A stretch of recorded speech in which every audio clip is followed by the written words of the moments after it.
Well, hello everyone. Welcome to the Alpha X Series Special 11th edition. I'm your caster, your friendly neighborhood caster dog Snoopy, and of course, casting also for you today is the one and only Acontistas. Good morning, good evening, good afternoon to everyone chiming in for today's stream. I hope this will be a good one. I hope this will make your day a little bit better. Yeah, a little bit of StarCraft always makes the day better. Sure to me. And Well, yeah, actually, let's take a look at our lineup today. Let's bring up the Wikipedia page here, as you can see on the screen here. We have the first semifinals going to be between Armani versus Stats, while we have Hurricane versus Innovation in the second semifinals. And it should be a good one. All of them are, of course, are best of 5, and then whoever wins will advance to the finals, which will be, of course, a best of 7. And level is pretty high today. Like we have both stats and innovation. Like, I mean, it doesn't really get any better than this. It's like stats, probably my favorite Protoss player in the world. And then we have innovation, one of the overall favorites every time he plays, one of the best Terran players in the world. Then we have Hurricane and Armani, both on the rise lately, especially Armani showing us some very good performance. And I'm really excited to see how they will perform today, how they will try to practice for the next few important matches that are going to go on in GSL. yeah, and as you can see, the prize pool here as well. The prize pool breakdown.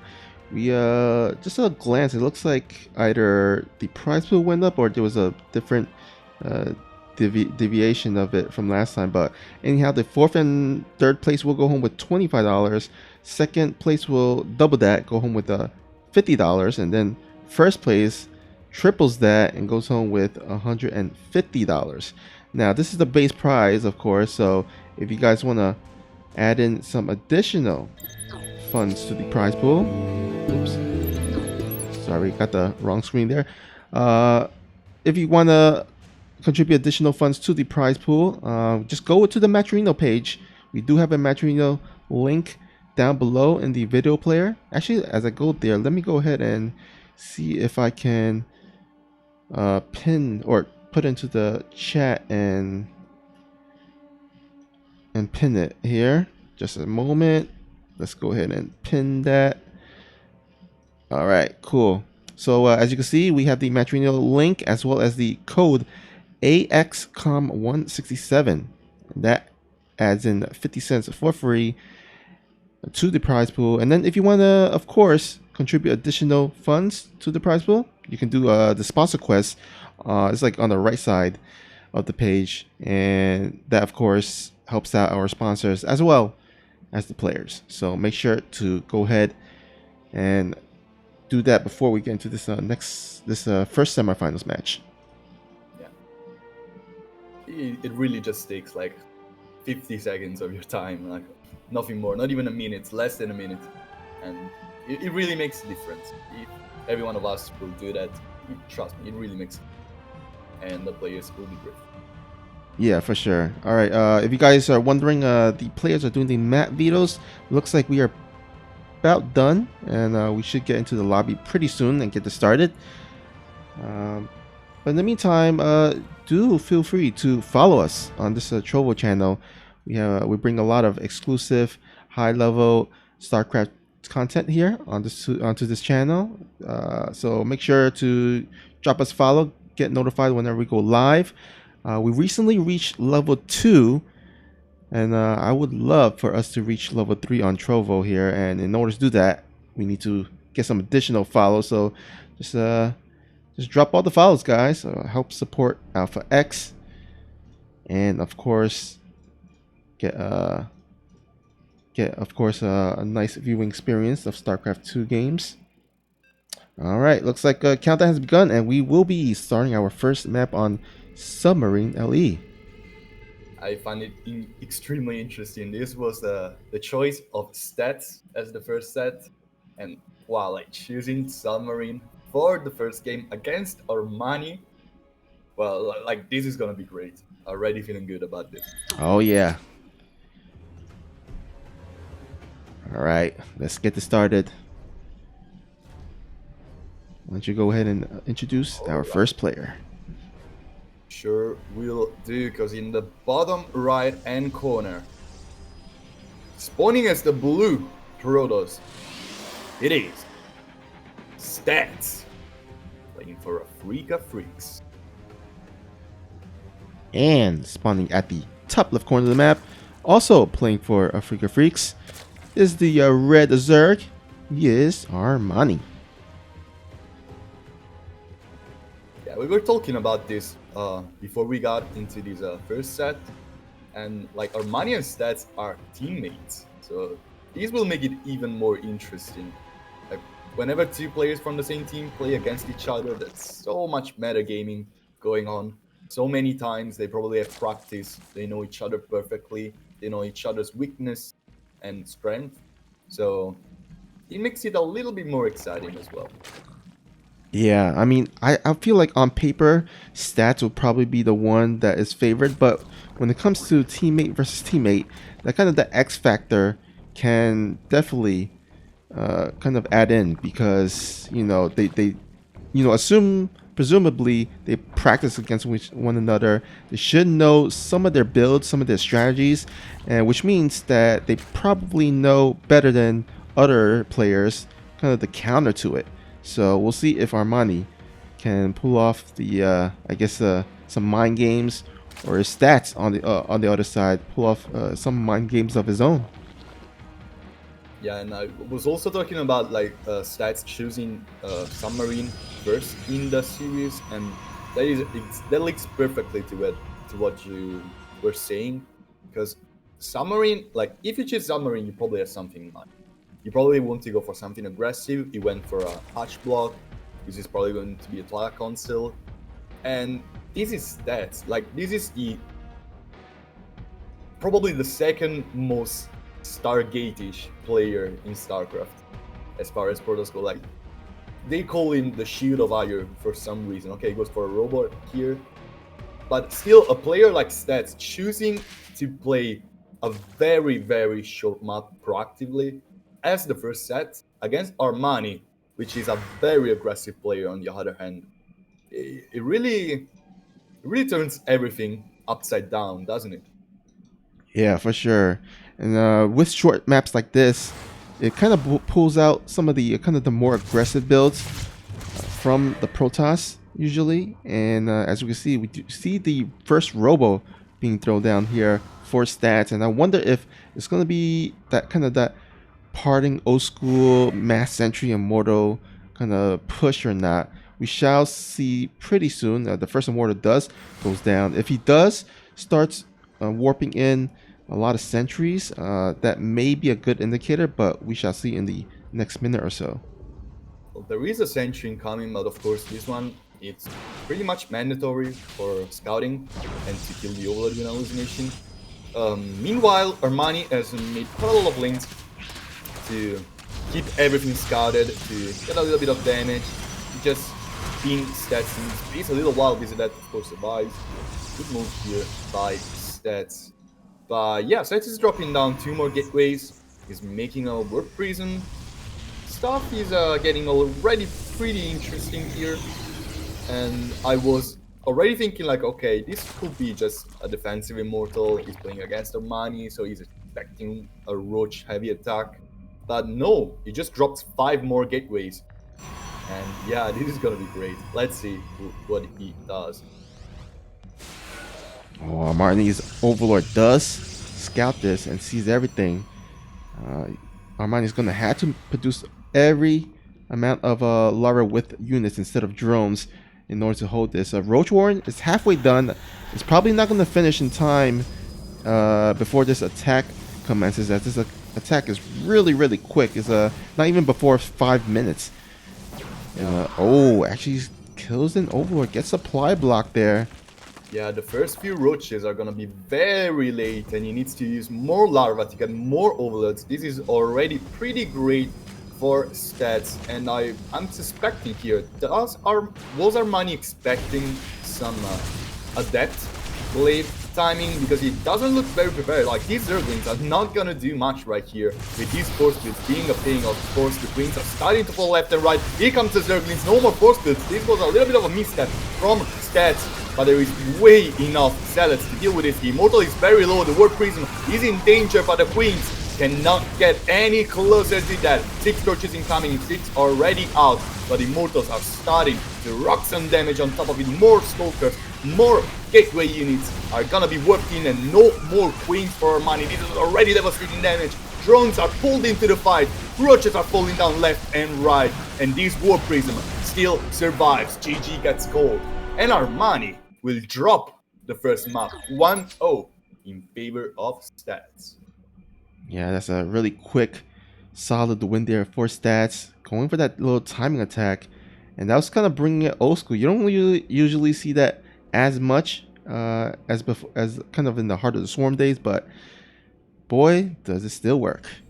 Yeah, I absolutely love this kind of timing attack. It's just so powerful. Well, it's not really a timing. It's like probably an all-in at this point. Like, it was very committed, and doing it on submarine, seeing like stats play aggressively, it's always like a sight for sore eyes to me. I love watching this player when he decides to go ham on his opponent. He's just so unpredictable when he does. Yeah, and that's part of the kind of the greatness of stats. You can just pull out any builds, and that kind of shows why he's considered the best Protoss right now. Yeah. And let's all remember, like, breaking down stats with an aggressive build, it's a very difficult task.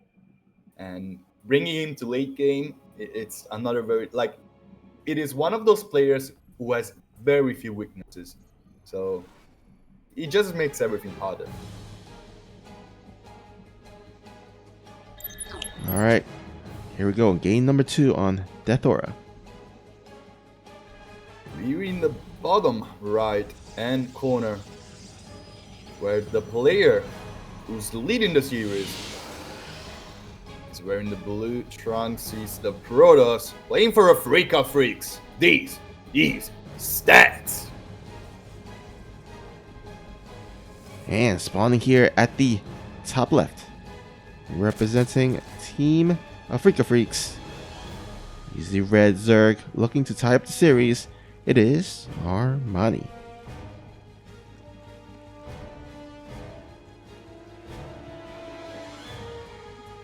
Right, we're on Death Aura. This map was chosen by Armani, and this is another very interesting choice. Like, I see very few Zerg players actually enjoy playing this map in the early game. It's not very easy. It's very hard to play here, since both your third bases are not really great as the Zerg, and yeah, you have to deal with multiple choke points next to your base, which is something that Zerg players don't really like, and Protoss and Terran players like more.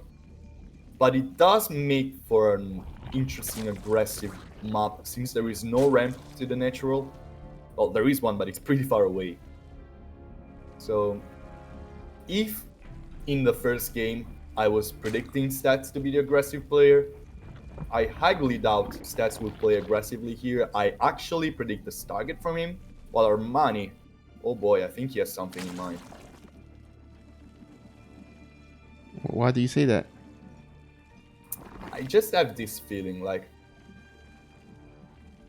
as a Zerg player, you do two things on this map, I feel like, to actually not give your opponent an advantage, and it's being present on the map.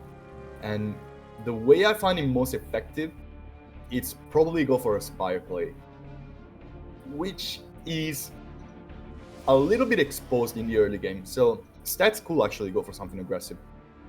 But all of this is here. Of course, there's the Stargate being dropped by Stats. That was pretty easy to predict. So it is going to be a target on the 4 of the forest. Pretty big map. It really takes advantage of air units since there is not a lot of high ground here. So it gives you one advantage in a way. But we will see how our money will react to that once he gets the scouting overload on his way into the main ops stats right now. Yeah, also one thing additionally about this map is there is no cliff areas for the Overlord to kind of park in close to the natural. So once the Overlord goes in, they pretty much have to sack themselves as the Stalker will take this Overlord down. Does see the Oracle being produced, not Phoenix or anything, but yeah, it looks like Oracle will be his first choice. And already we see an Evolution Chamber going down from Armani. That is very interesting. That's pretty unique, actually. Like, it's not something I'm very prepared for. I'm very surprised to see this kind of opener. Like, Yeah, it's probably going to be a melee attack, of course, without a Roach Warren. Oh, wait a second. What do we have here? you know what? I think the usually the kind of the thinking behind this is that once the Protoss goes Stargate, they don't really have as much ground units. So if you can get a bunch of lanes with a +1 melee, you can possibly deny the third base of the Protoss. And I think that we might see a bunch of links being produced very soon from Armani to go across the map. Yeah, and Stats is doing something rather different as well. Once you see Stats going for a Stargate, you probably expect like the triple Oracle into one Phoenix kind of play, lifting the Phoenix, getting damage with the Oracles, making one survive, like getting constant map presence, getting constant scouting, being oppressive. Like this is the way the Stats plays most of the times. But this time, he's taking a page out of the book of Zesk here. Getting the Twilight Council, getting Glaives as well. Like, Stats wants to deal damage here, and he wants to deal a lot of it. Yeah, that's gonna do really well against the Masslings, but against the Banelings though, has to be careful to split them and make sure he doesn't clump those Adepts up. The Larry is incoming for Armani. He has a lot of vision on the maps right now. Link spread in every possible corridor Stats can walk in. But this is still going to be... Oh my god, one of the Oracle actually falls down. That's a little bit of a misstep from Stats. Already losing one Oracle. You kind of want to keep both alive. But with the Robo incoming, Stats cannot afford to remake that one. And here comes the Adepts, trying to get some damage in. Glaives is done. First Queen is already very bruised. But here comes the Banelings and the Zerglings as well. That's a lot of Adepts though. You cannot really commit into that, and the Adepts actually committing to the natural. Banelings are coming, Adepts are being split. A lot of them suffer a lot of damage, but more Banelings are needed to deal with this completely. Not a lot of damage being dealt by Stats. Armani a solid defense here. Adepts shading into the main. This could change in a little while. Scouting the lair as well as the Evo Chamber. That's already a pretty good scouting by Stats, who's still dealing a lot of economical damage. 11 drones down. The Adepts are shading away while Zerglings and Banelings are sacrificing their lives to get the last few Adepts killed. But it's going to be at least 13 kills for the Protoss player. More Adepts are coming. The ones that were in the third are trying to get here at the fourth base location to avoid Armani droning these out. +2 melee attack is incoming. Armani has given a lot of information about what he's doing right now, and Stats already reacting to it. We will see. That's quite a lot of damage. Yeah, still additional kind of harass, but finally these Adepts gets cleaned up. But man, that's a lot of workers going down. Let's see, a total of 20 workers going down there for Armani. Armani really playing like an old style CVP, like with this early melee attack, getting Hydras for support, and Stats is reacting perfectly to it. He's just gonna go for an Archon drop right now, which is probably the best thing you could do. And he's getting charged, he's getting storm. Like this looks straight out of a 2018 game right now, really. Yeah, it surely does. But Stats gotta be careful because these Hydralisks are being pumped out. So if he's not careful, he might lose his War Prism to those Hydralisks. It's gonna be really important for him to micro them. And oh, the Lynx just move out, does spot the this mini attack coming, and then more Banelings morphing in. Banelings are, of course, gonna help against the Zealots, but these Hydras are gonna get a lot of free damage. Archons are trying to get on top of the Hydras. One of the Banelings actually get a good connection, but more Zealots and more Archons are very spread out. The War Prism is scorpioning more units. It is in danger right now. Two Hydras trying to hack it, but Stats is everywhere. 2-0 lead for the Protoss player. I love every second of this game as well. This is such a good way to play this matchup, especially on Death Aura. Yeah, that was a really nice textbook kind of play there by Stats. Opening up with the standard 2 Orcos, transitioning into the Glaive timing attack while getting the third as well. And then just kind of, transitioning again to Archon drop into Zealot charge as well. So kind of really nice little flow there in his build. Yeah, it was so clean as well. Like, Sets is one of those players that really just doesn't do a lot of misstep. Of course, we've seen the Oracle fall down, but that's just a minor loss in a basically perfect game. Like getting a lot of kills with the Adepts, and then following it up with the crispiest timing attack you could possibly have. He had Storm already done without even having High Templars there, so he had a fallback plan. He had 4 Archons in there, and he had a bunch of Zealots, and there was absolutely nothing Armani could do with just blasting that attack. Absolutely. And we'll see if Armani can bring it back, but he's going to have to win 3 straight, which is a tall order. Yeah. Because here, in the top right-hand corner, one of the best players in the world is spawning. Playing for Africa Freaks, currently at match point, hitting Stats. And spawning here at the bottom left, he's the red Zerg player from also Africa Freaks. Can he do a reverse all kill? We shall see. It is Armani. Well, if there is one map in which he could actually survive the mid-game, it's Eternal Empire. But Stargate Stats, it's still a pretty scary stats. to be fair, any stats, it's a pretty scary stats. Oh man, this guy he's been on top in terms of the Protoss of in the world for quite a long time. I think for a few years now. I mean, there's been some contention here and there. Like I think in the kind of the late 2019, early 2020, Zest made a kind of a comeback a little bit to possibly claim as the top Protoss, but even then, I think most people were still contending whether Stats and Zest were they were debating which one was on top. Yeah, like Stats had a pretty rough second half of 2019. He didn't really get a lot of results, while Trap was getting pretty strong in that period of time, and of course there was also the rise of Zest, as you said, in early 2020. But like Stats is one of those players, like even if there is like a little bit of a hiatus, like it just gets right back on track. We've seen him like last year, he didn't have like the best year ever, and he has still beaten Serral twice, which is something that I don't really think a lot of Protoss players can do. Yeah, to be fair, I don't think Protoss is in the best place right now, at least not in the pro scene. Yeah, it is in a pretty difficult spot right now, especially in this matchup, to be completely honest.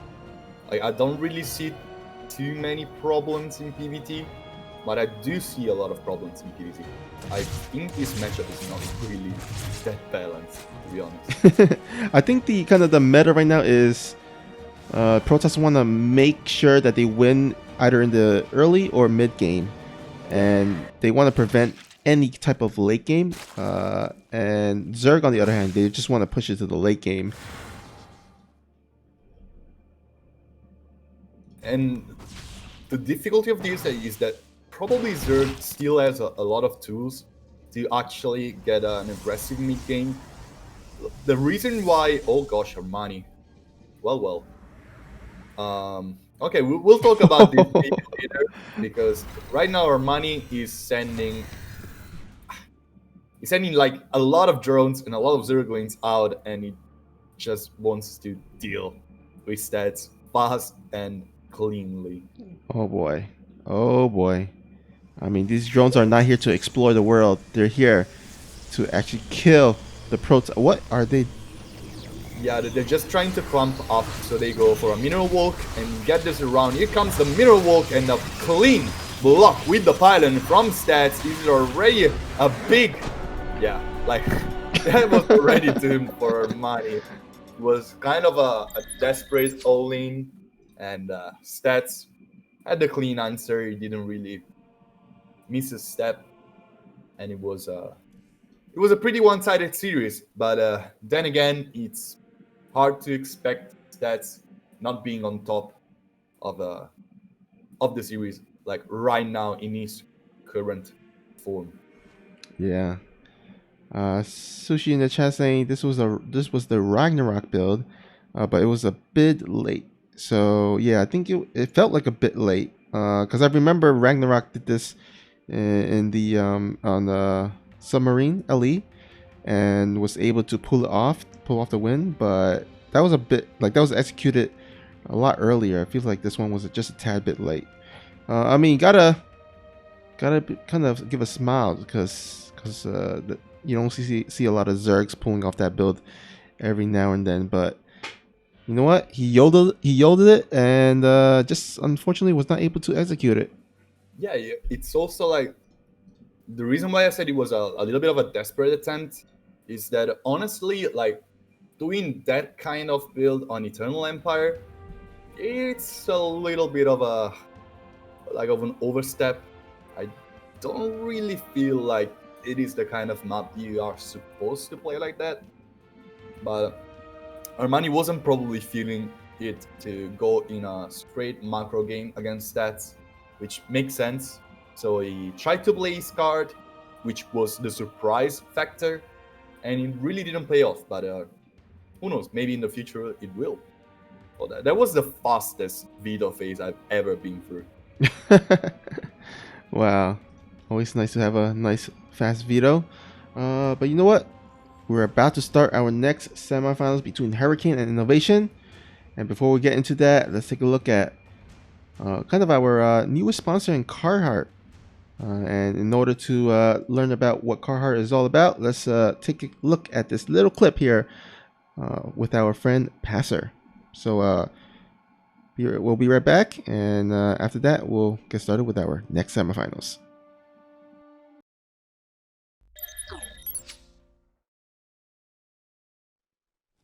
Today's awesome content has been brought to you by our sponsor, Carhartt. At Carhartt, every day is Labor Day because Carhartt never takes a day off from celebrating hardworking people like you. Since 1889, they've been building gear that has your back 24/7 with tough and trusted workwear like this. From running repairs to running errands, their men's mid-weight hoodies keeps you comfortable on the move. It's made of sweat-wicking fabric that's cut to give your arms a full range of motion. Its full zip layer also fights job site stains so it can last through several seasons of hard work. They're also built with Force technology to wick sweat and dry fast. The fast dry technology wicks away sweat while the stain breaker technology releases stains. So be sure to check out our events page for their sponsor quest or visit them anytime at carhartt.com. Now back to the games. All right, thank you, Passer, for letting us know what Carhartt is all about as we head into this second semifinals And let's go ahead and introduce our players. In the bottom right hand corner, here on Death Aura map of his choice, is the Kaizi Gaming player, the Terran Innovation. And spawning here at the top left, he's the red Protoss player from Team LP. It is Hurricane.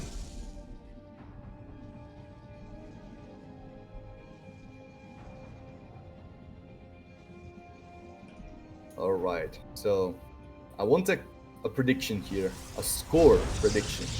Because I think we agree on who is the player who's actually gonna get into the finals.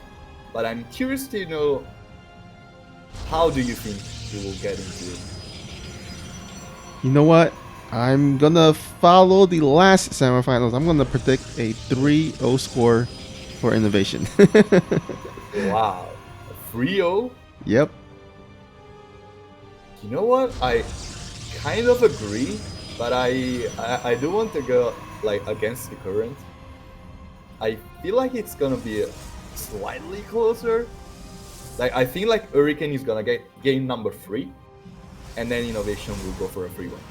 That's my guess.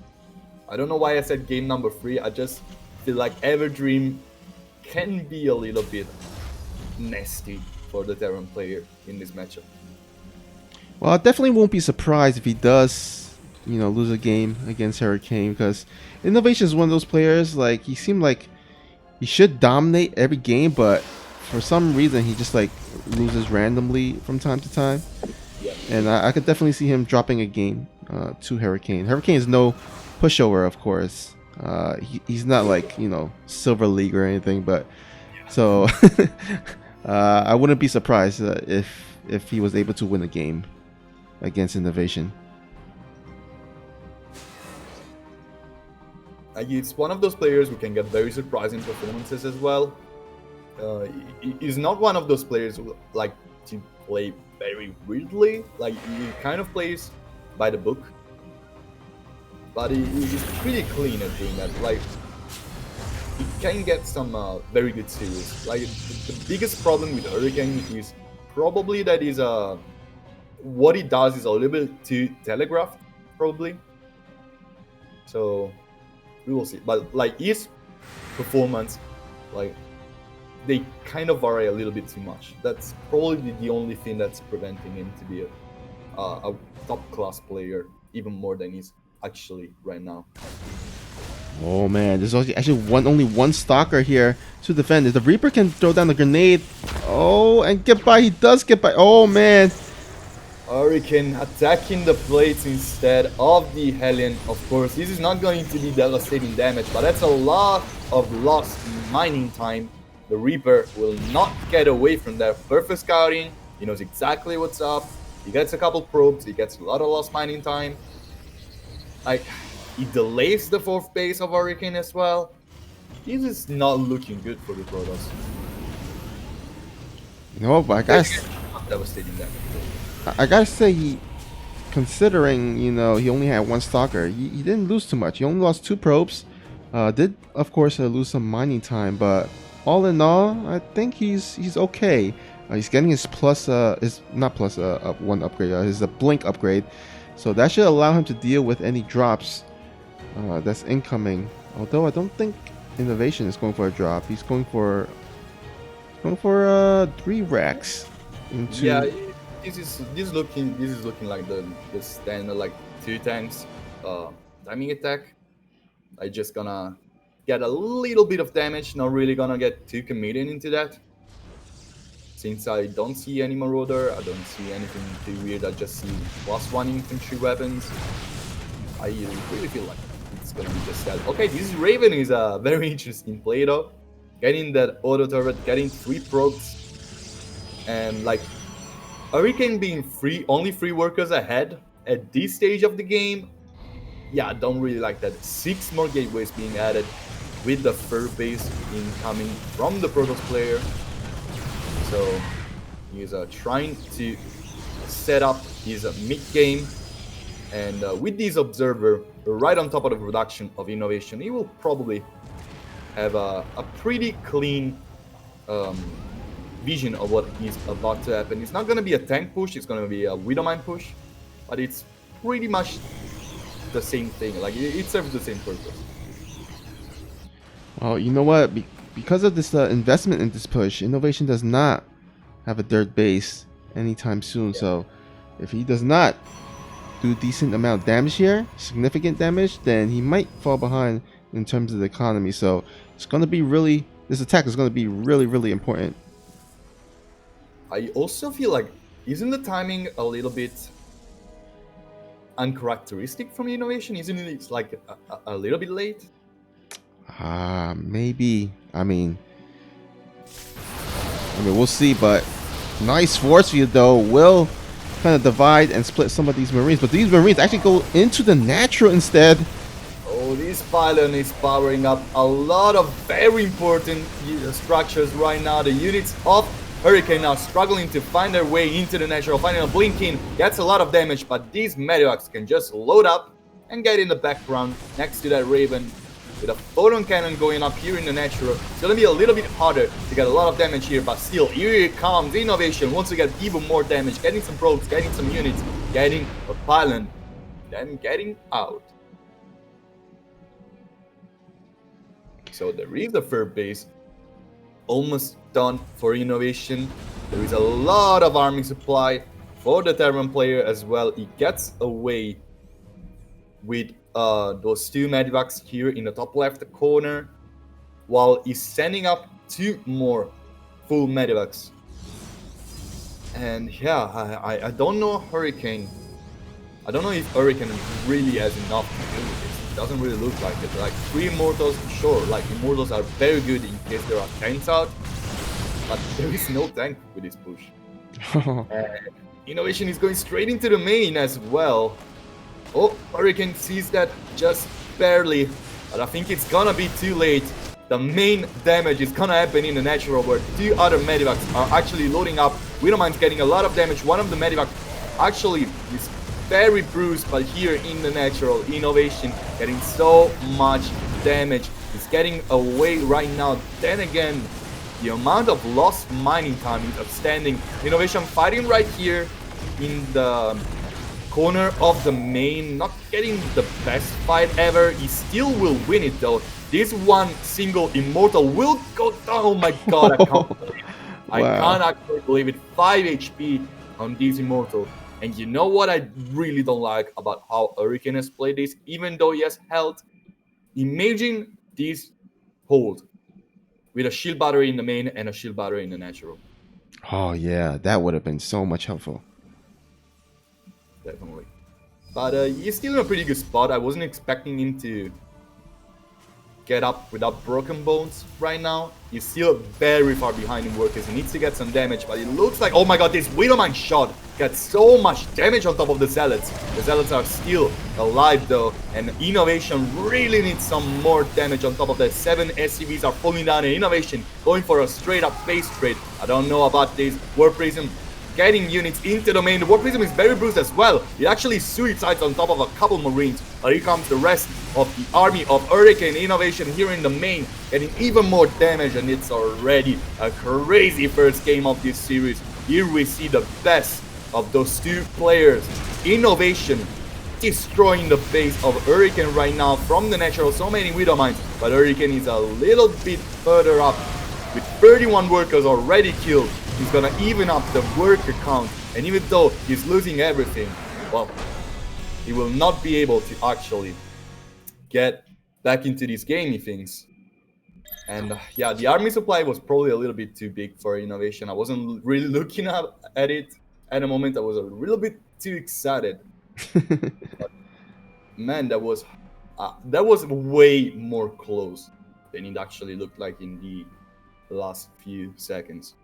Yeah, I mean, considering the situation, maybe it probably was kind of the best situation for Hurricane to at least kind of come back, because going for a base trade after being behind is probably his one and only ways to have a chance of winning. But Innovation just did so much damage throughout the early to mid game that it was just too much for Hurricane to overcome. And Yep. Innovation, his macro is of course always on point. So has enough units at home to defend that counter, that I guess that push, while also pushing the natural of stats. Oh, not stats, Hurricane. Excuse me. Yeah, of course. Like it was a little bit rough for Hurricane in the earlier stages, as you were saying, but I still feel like Innovation hasn't played the crispiest of his games. I felt like he was slipping off. Like, it seems crazy to say that, but even like 10 seconds later on an Innovation timing, it's something that leaves me with like my mouth open. Like, Innovation being late on a timing, that's very uncharacteristic. Yeah, for sure. We will see how we will perform here. Spawning in the top right hand corner, talking about the devil. It's Kaizi Gaming's very own Innovation. And spawning here at the bottom left is the red Protoss from Team LP. It is Hurricane. Light in the chat saying, "Oh my God, it's Acontistas. How are you doing, mate?" I'm fine, my friend. Hope you're doing alright as well. Long time no see as well. Yeah. That's a light that we that was on our team early on, right? Yeah, he's still Okay. in the team. It doesn't really play a lot of StarCraft lately, but it's still in the team. Always great to see old faces. Well, someone saying Innovation is king, Hurricane is easy. Well, I agree on one of those two things. And that Innovation is one of the best players ever in this game. But Hurricane, calling him easy, I wouldn't go as far as that. Like, he has some fight. Trust me, Hurricane has some fight in him.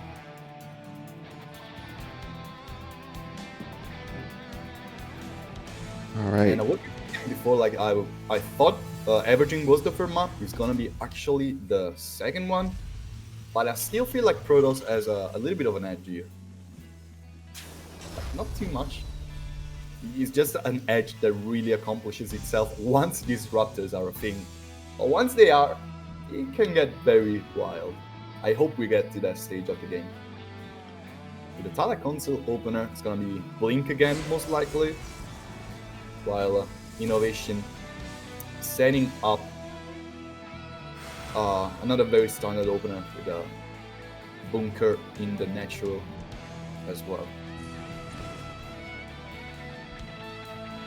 So we did see Hurricane go for that blink play last game as well.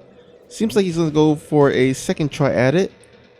This time around, I'm not sure if it's better or not. There's still that kind of that dead space area in the back where a Raven can hide and just keep on harassing. But if Hurricane can keep on top of it with his blink stalkers, he should be fine. Yeah, it's just a very safe way to play. As you were saying, like the Raven opener looks like something that Innovation is really liking a lot lately. It's not the first time I've seen him do that, and it's actually doing it again. Like with his tech lab, yeah, he's switching it up with the starboard. I highly doubt this is going to be Banshees. Hate to break your dreams, but it's going to be a Raven opener. Yeah, so a little bit of a deja vu from coming from both players, right? Yeah, sure. Like, it is interesting to see this kind of play, like kind of surpassing in the meta the Cyclone opener, which was considered the safest way to open up in the matchup. So I kind of like this breath of fresh air. Oh, but a little bit of a deviation. This time around, Hurricane does make a bit more units, bit more stalkers to defend against the attack. Now, surprisingly, Innovation actually went for it. He dived in and was not able to do any damage. Lost both his Reaper and Hellion for absolutely no gains. So already, Hurricane starting off this this game a lot better compared to the last one. Yeah, the Robo Bay also being dropped. Everything is gonna be scouted by Innovation, like sadly for. Oh, actually not. It was dropped afterwards. Yeah, okay. So still no scouting for Inno. It's gonna be a Robo and a Forge opener. So it's gonna be a little bit earlier Colossi. With Xenothermal Lens being ready basically once the third base finishes, which is a good timing since that is exactly the moment in which Innovation wants to try and get some damage. But this Raven is going to be very important in the next few um, moments of this game. Oh, this Raven can actually probably spot this Observer that's coming and snipe it. Oh, let's see. Hurricane will actually transform it into Pervert mode. Did you know that the max vision range of the Raven is not its max vision to spot undetectable units? Like, yeah, now it spots it. It is kind of fun.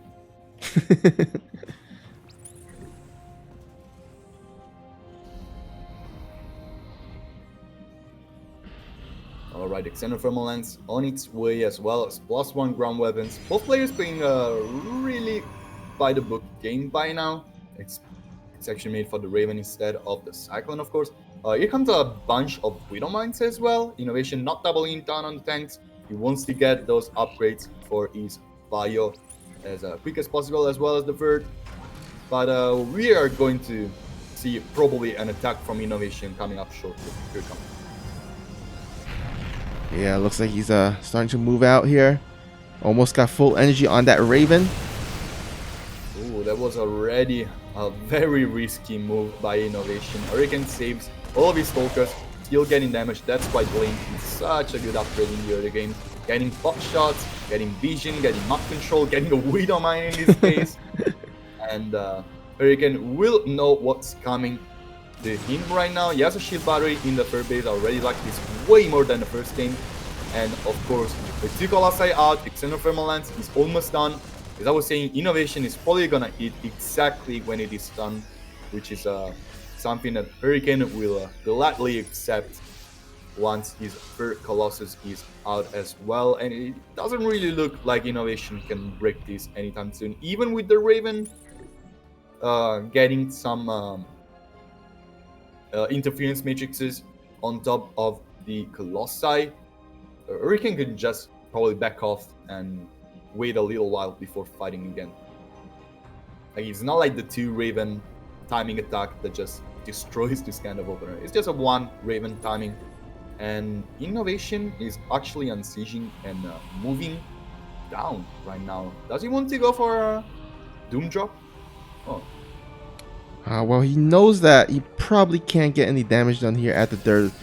So I think he's going to try to find an alternative way to get into the main or natural. But this Observer is so key for Hurricane. Spots the kind of the army movement, and it's going to allow Hurricane to make sure to get into position to make sure he can defend well. Prepare for this. Like, he's always in a good spot. He splits his army in 2 different sides. Here comes the Raven. Interference matrix goes on top of both the Colossi, but there is already 1 Disruptor out. Those Colossi are working a little bit too forward, but with a shield battery and shield battery overcharged, this army of Innovation can do much. But once the rest of the army comes, that's already danger for Hurricane. He's still dealing with it perfectly. This is such a solid hold from Hurricane, and Innovation needs to back off. Look at the army supply. That's not something that you see a lot in StarCraft 2. And here comes the GG. Innovation cannot do anything. Such a clean game by Hurricane. Yeah. Wow. And you know what? It looked kind of scary for Hurricane for a second because of that Innovation kind of sandwich and flank. But you know that kind of that shield battery overcharge helping so much during that fight. And then of course the reinforcements coming from the main base to the dirt base. And Hurricane takes a 1 game on the scoreboard, and we'll type the series. So it looks like it's not going to be a 3-0 like I predicted. It's going to be at least, at the very least, a 3-1 if Innovation, or it could be potentially a 3-1. Yeah, we shall see. Pillars of Gold will be our map 3 here. I was telling you that Everdream, I like it as a Protoss map, and that is correct. Like I'm kind of giggling right now, but I kind of have a little bit of ego of players' prediction. So No, I'm glad Hurricane got one game. I really like Hurricane as a player. I really like when he does well, and I really think that this game from him made this series a lot better. I'm so glad he's performing that great on his second set of the series. yeah, really well done there, and that the observer placement was just so good for him. Exactly. Like everything was so clean, like from the observers to the production, to the payloader, to the first defense. Like absolutely world class game for. But let's get into introductions since we are on Pillars of Gold for the third set of the second semifinals. Spawning in the bottom left hand corner is the Blue Terran playing for KaiZ Gaming. It is Innovation. And spawning at the top right is the red Protoss player from Team LP. He is not Innovation, Hurricane. Well, imagine a game of innovation versus innovation. I would watch that 100. Oh man, it could be one of those like superhero movies where one of the Exactly. clones, maybe it could be a super scroll, who transforms into Innovation, and it goes for an Innovation versus Innovation match. Yeah, And but then- East plays Protoss, Clark. So that makes it more interesting. Like imagine a world in which innovation plays Protoss.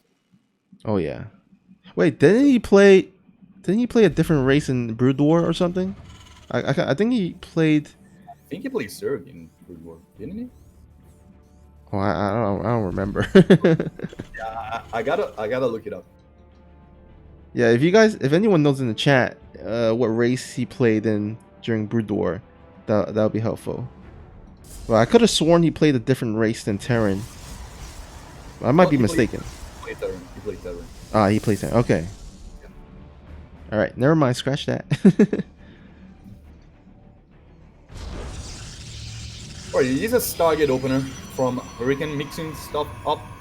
I'm actually surprised since his last game was very, very clean. But I do like a Stargate opener on Pillars of Gold, especially in this matchup. So I'm excited to see how he will play this out.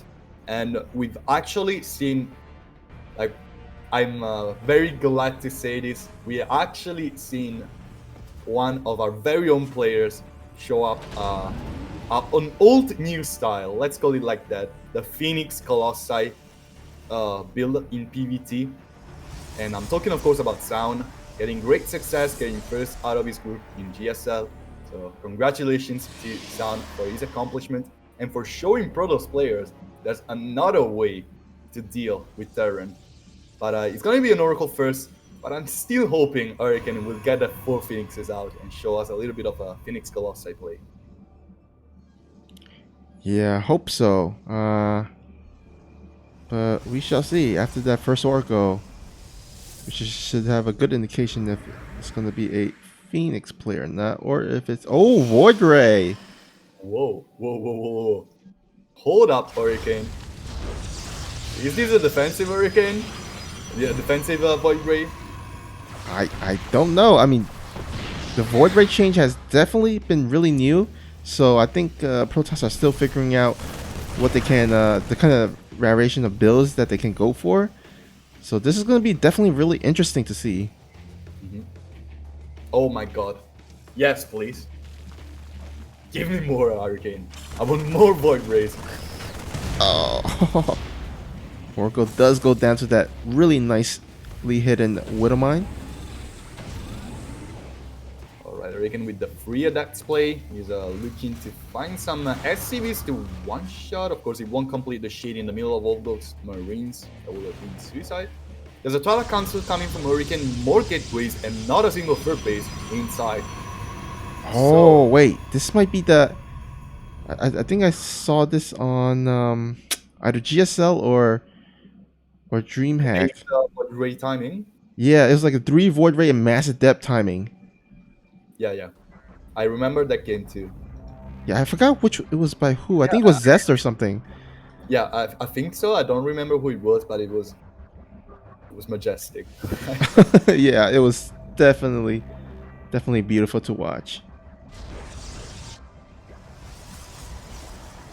It's always interesting when we see like these new stuff coming up, and I have to say this doesn't really look like an easy way to play these matchups. Like Void Rays are very expensive, and it's something that once you scout, you can react to it. Oh my god, this Widowmine, okay. Oh my god, it doesn't go down. It gets a beautiful shot, gets 6 probes, killed. And Hurricane needs all the income he can get. Because these units surely don't come cheap. And without Warp Prism to help out with Defender's Advantage, what he sends out is everything he will have in this attack. Here comes an Oracle, of course, to get rid of Widowmines and sort of. So Hurricane right now moving out with 4 Void Rays and 9 Adepts. Here comes also a Robo fullback plan. But I do feel like Innovation is prepared for this. I know. I think the Widowmine did scout all the Void Rays, so he's already thrown down a bunch of bunkers. Even got the wall off against the Adepts, so these Adepts can't shade completely in. They're gonna have to shade in front of the bunkers, and also on top of these Widowmines. And a nice little revelation there. Does reveal all those Widowmines. Yeah, Void Rays don't really care about blow-ups though, so they're just gonna get into the main. Of course, these Marines are already getting a lot of damage without a shield battery helping here. Void Rays are very, very squishy units. These Adepts, of course, are helping it out. But right now, Hurricane is just fighting for a supply depot. He's not really getting anything. He's dropping down a third. It's not like Innovation didn't really commit to this defense. He had to take out a lot of corners to get this stuff out, to not get a third base right now. He doesn't even have a third command center ongoing. And he made a lot of bunkers, a lot of Widow Mines, 3 missile turrets in the natural. Like, this is a committed defense. So I feel like the game didn't really change its current state. I think no one really lost too much. But I still feel like Innovation is in a little bit better spot just due of tech right now. He has his key upgrades. He's a little bit more mobile on the map with the Medivacs and such. And like these Widow Mines are still getting damage. Goodbye, Medivac. Alright, so it's going to be up to Innovation to see what he wants to do. Looks like he's going to go for that counterattack now. He doesn't have a third base iron bull. Yeah, he doesn't have a third command center, so going to go ahead and try to break Hurricane with this. Oh, a bunch of and the Guardian Shield being popped up, steaming backwards.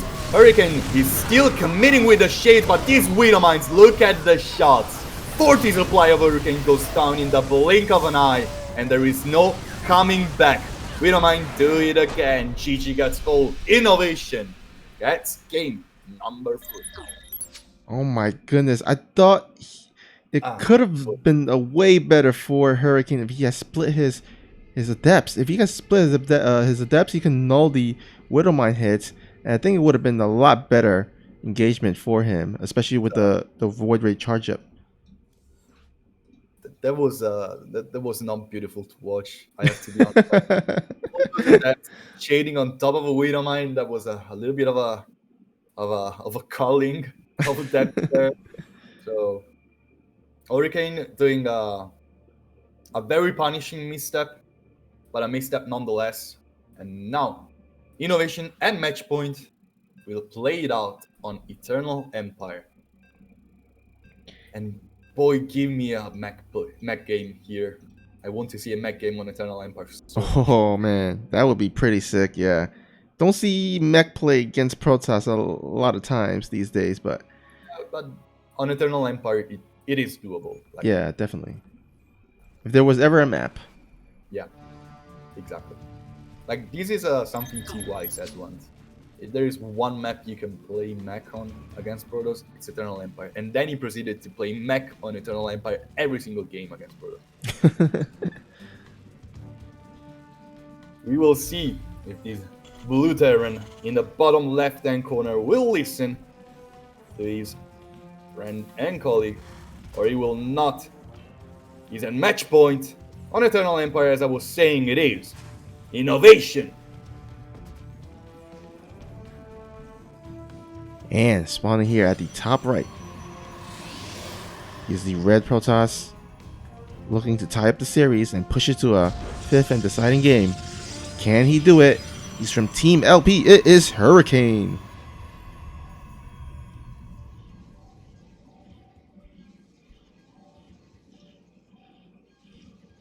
I can't shake off the feeling like Hurricane lost a little bit of momentum with that game.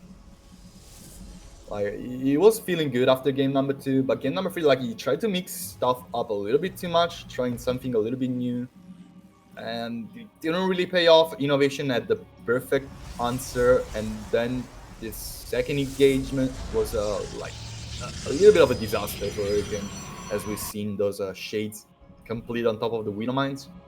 And now on Eternal Empire, it is kind of unavoidable to go for Stargate most of the times. Like, you can go for Blink, of course, and try to play it out like he played it in game number 2, but you're kind of giving up a little bit of map control, which is something very important on Eternal Empire.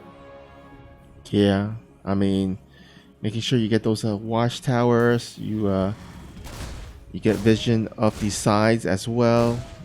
You just gotta make sure you get all the vision you can on this map, which is huge, very, very large area to cover. Yeah, lots of high and low ground as well. So it is a very difficult map to walk through. We will see. Yeah, it is a Stargate from Hurricane. I kind of dig it. Like, it is by far the best way to play here on Eternal Empire. But I still like its Tala Council opener more than his Stargate opener. I wonder if he's going to go for that same build though, that Void Ray build. I think he could definitely make it work. I think he just needs to make a few adjustments. Maybe get a proxy pylon out to warp in the adepts faster as well. I think if he can hit the timing, it might actually work out a lot better than compared to the last game. Yeah, it is something I wasn't really thinking about, but this most definitely is something you could do. It starts it off with Phoenix, of course, doesn't really matter a lot. It could also be the Phoenix Colossi build we were talking about before. But yeah, I do agree that it wasn't that far from making the Void Ray build work. It just needs a few adjustments here and there.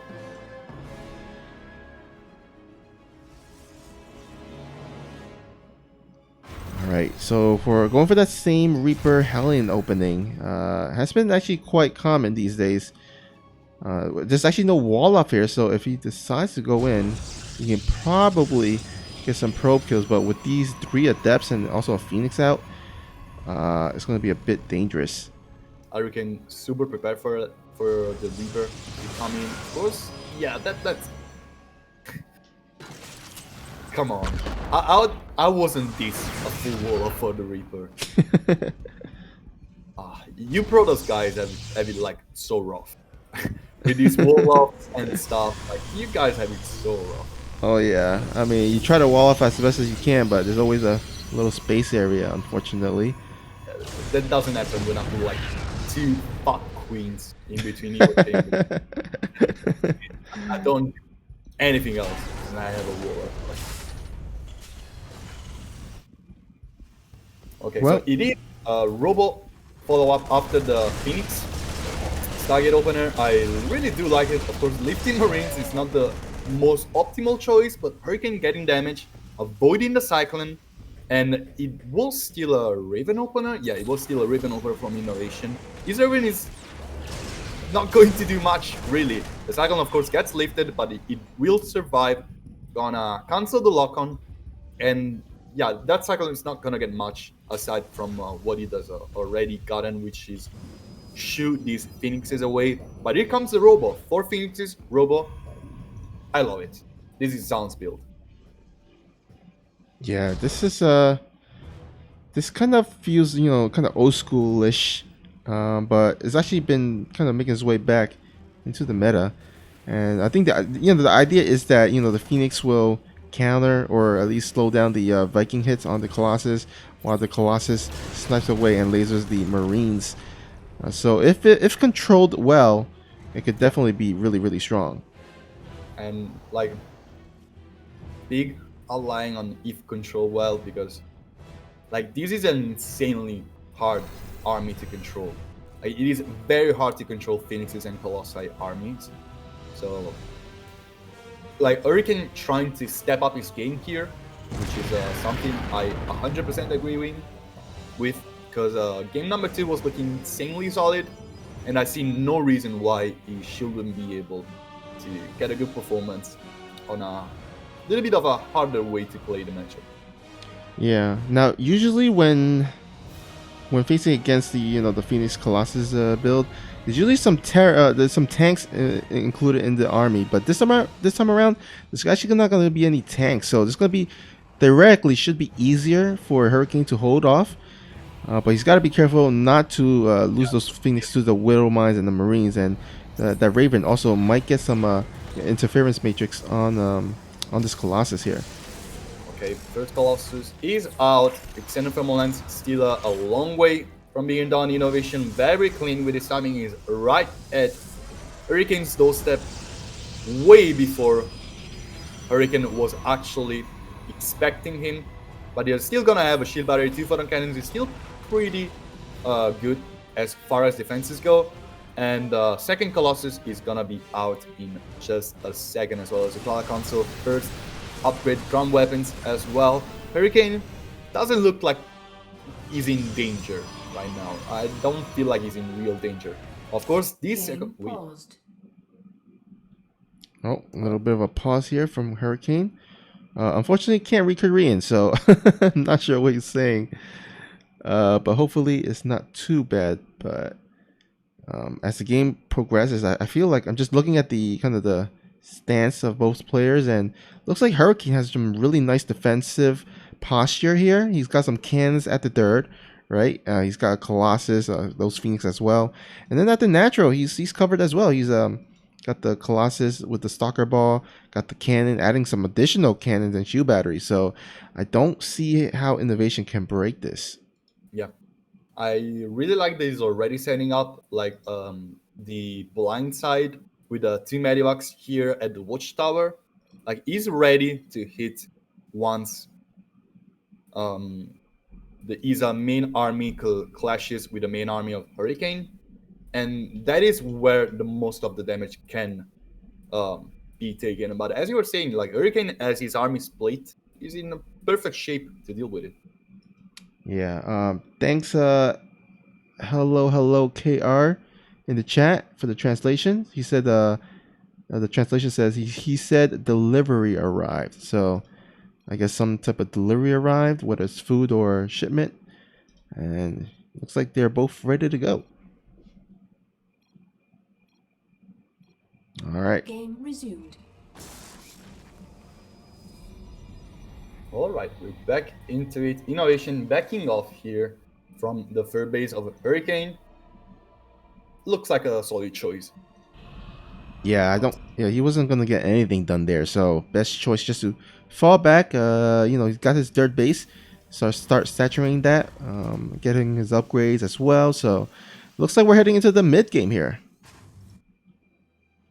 We definitely are, and I do feel like it is a very dangerous place to step in for Innovation, since Hurricane is one of those players who can really get a very powerful army.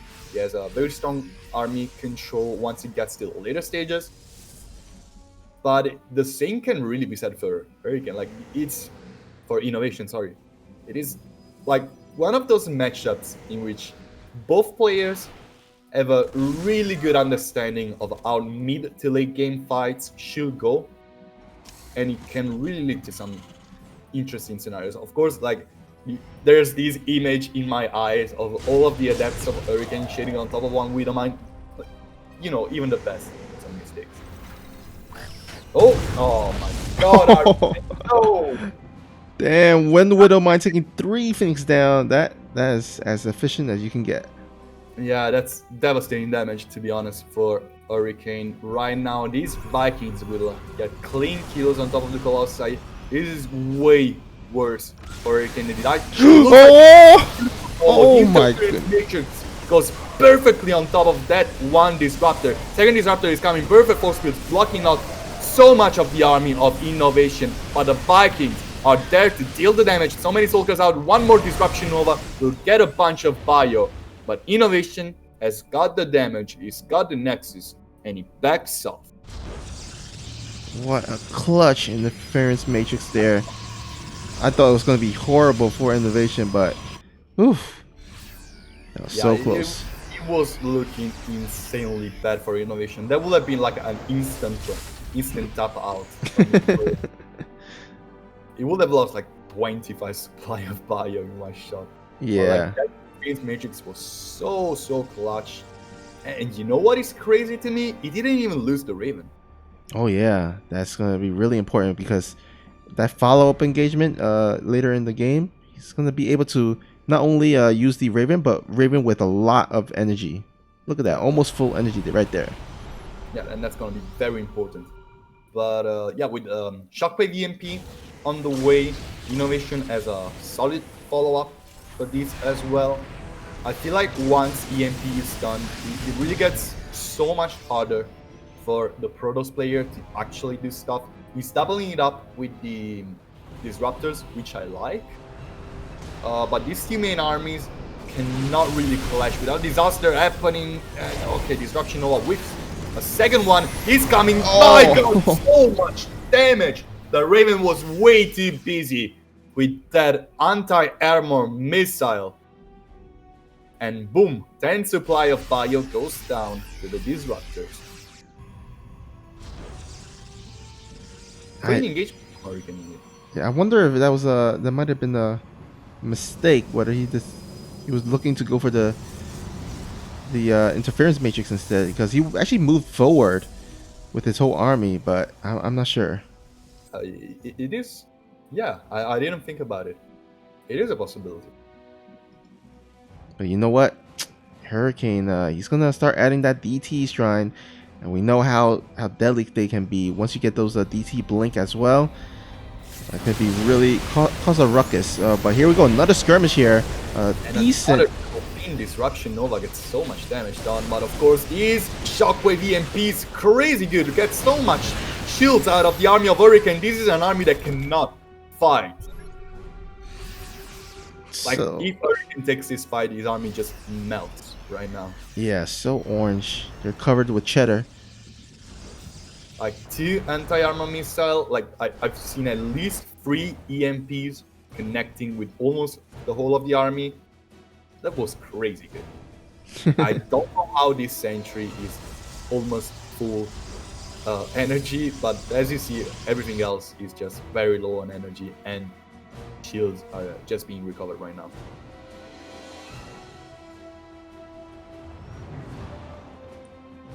Alright, Innovation trying to eat here in the bottom right, but you will see a bunch of Dark Templars moving out. These one ghost could have got so much damage, but unluckily for Innovation, Dark Templars are gonna be through here. The main 2 armies are clashing down.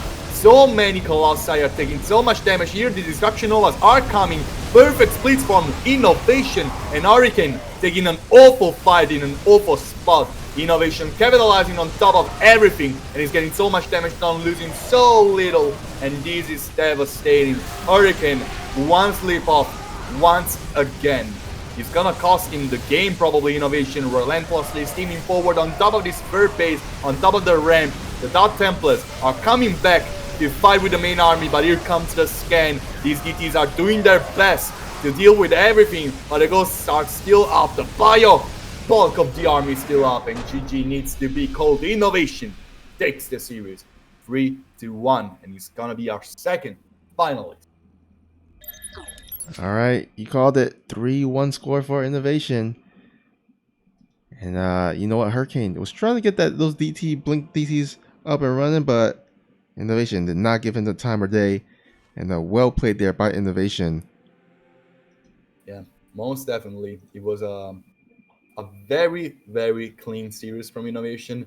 Even though he lost game number 2, like, it was such a good game from Hurricane that I really don't blame Ino for losing that. So, Yeah, looks like we're gonna have ourselves a Stats versus Innovation finals. You know what? If you were to ask me what two players would meet in the finals, I would have probably predicted Stats versus Innovation. And you know what? We can't complain. Like Sushi said, we got ourselves a really, really sick finals. And we're going to get all that all set up. But before we get into it, we also want to go ahead and check out one of our lovely sponsor in G Fuel. Now, if you guys don't know what G Fuel is, they are the official esports, the official energy drink of esports. And here to talk about what G Fuel is all about is our friend F equals MA. So after that, we'll get started on our finals. So don't go anywhere, guys. We'll see you soon.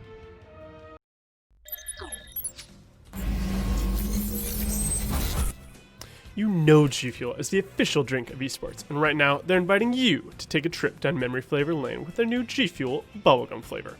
It's their newest mind-boggling concoction made with 0 sugars and packed with antioxidants and vitamins. Get transported back in time with this classic taste of childhood while getting the energy and focus you've come to expect from G Fuel products.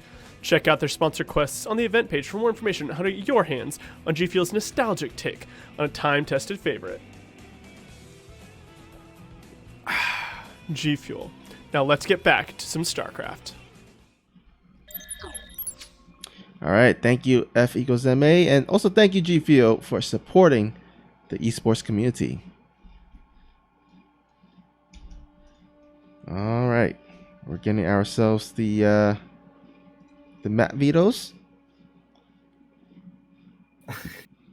have you seen what has happened? Did someone skip number 4? Innovation decided that he was the one to choose the 5th map before Stats was choosing the 4th. Stats was quite baffled about it as well.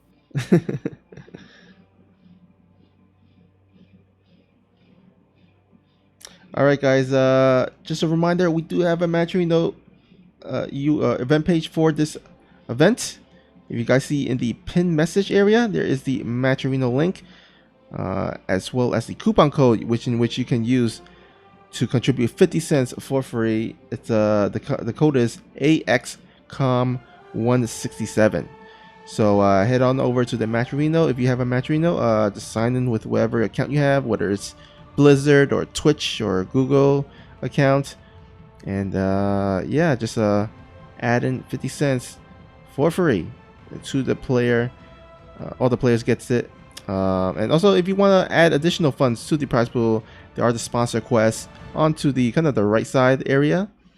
And if you want to also buy the replays for all these matches that you have seen, as well as the upcoming finals, you can purchase it and get all the replays, as well as support the players at the same time. So head on over there.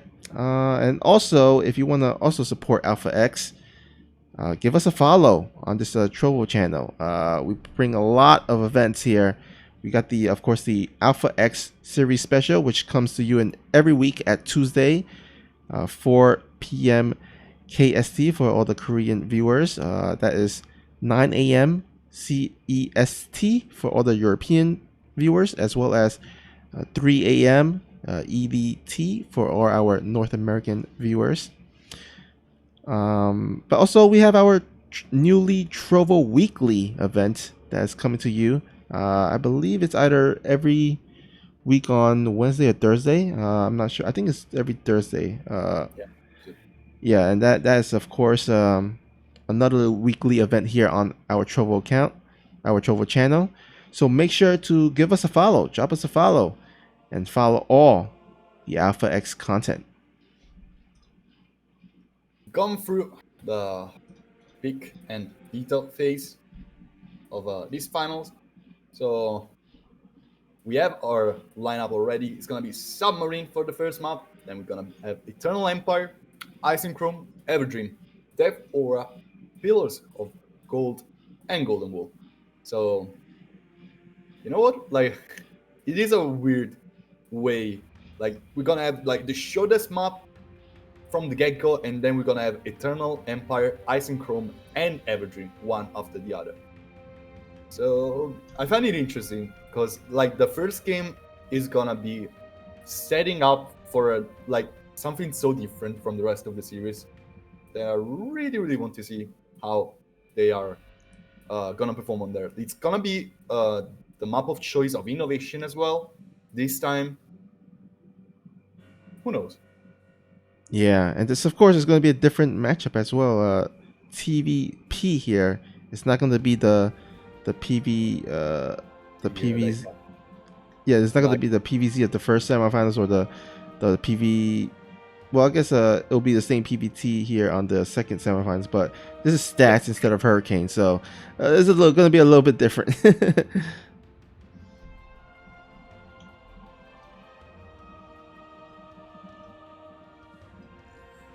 Alright, Stats is back from his toilet break, and we're ready to go to study off here on Submarine.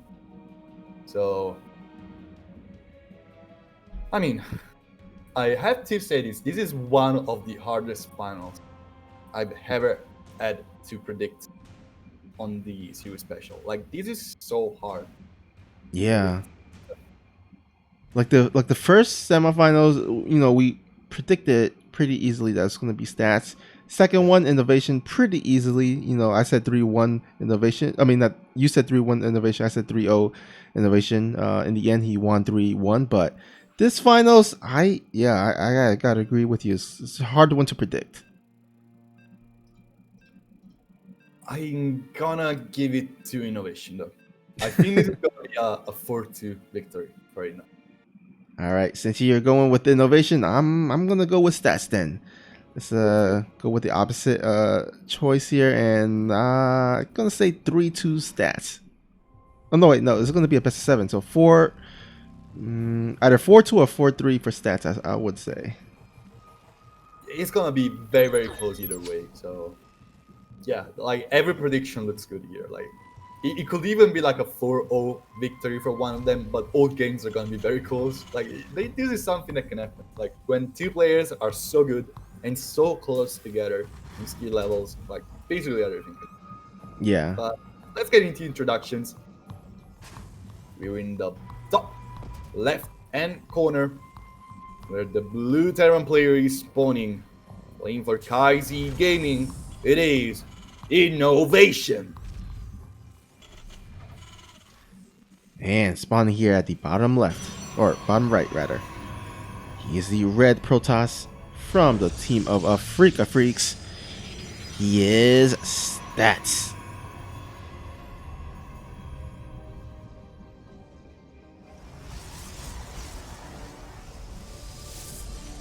Alright, Submarine LE. Of course, we did mention that it was a pretty short map. We did see Stats pulling off the kind of the one Immortal Mass Century kind of build against Armani. Was able to pull out the win. But of course, this is a PVT this time, so it's going to be a bit different. We'll see what Stats brings out under his sleeves. I wanted to say something before the game, and I then decided not to say it, and it looks like I was correct. I thought this was going to be a proxy from Innovation, and it is not.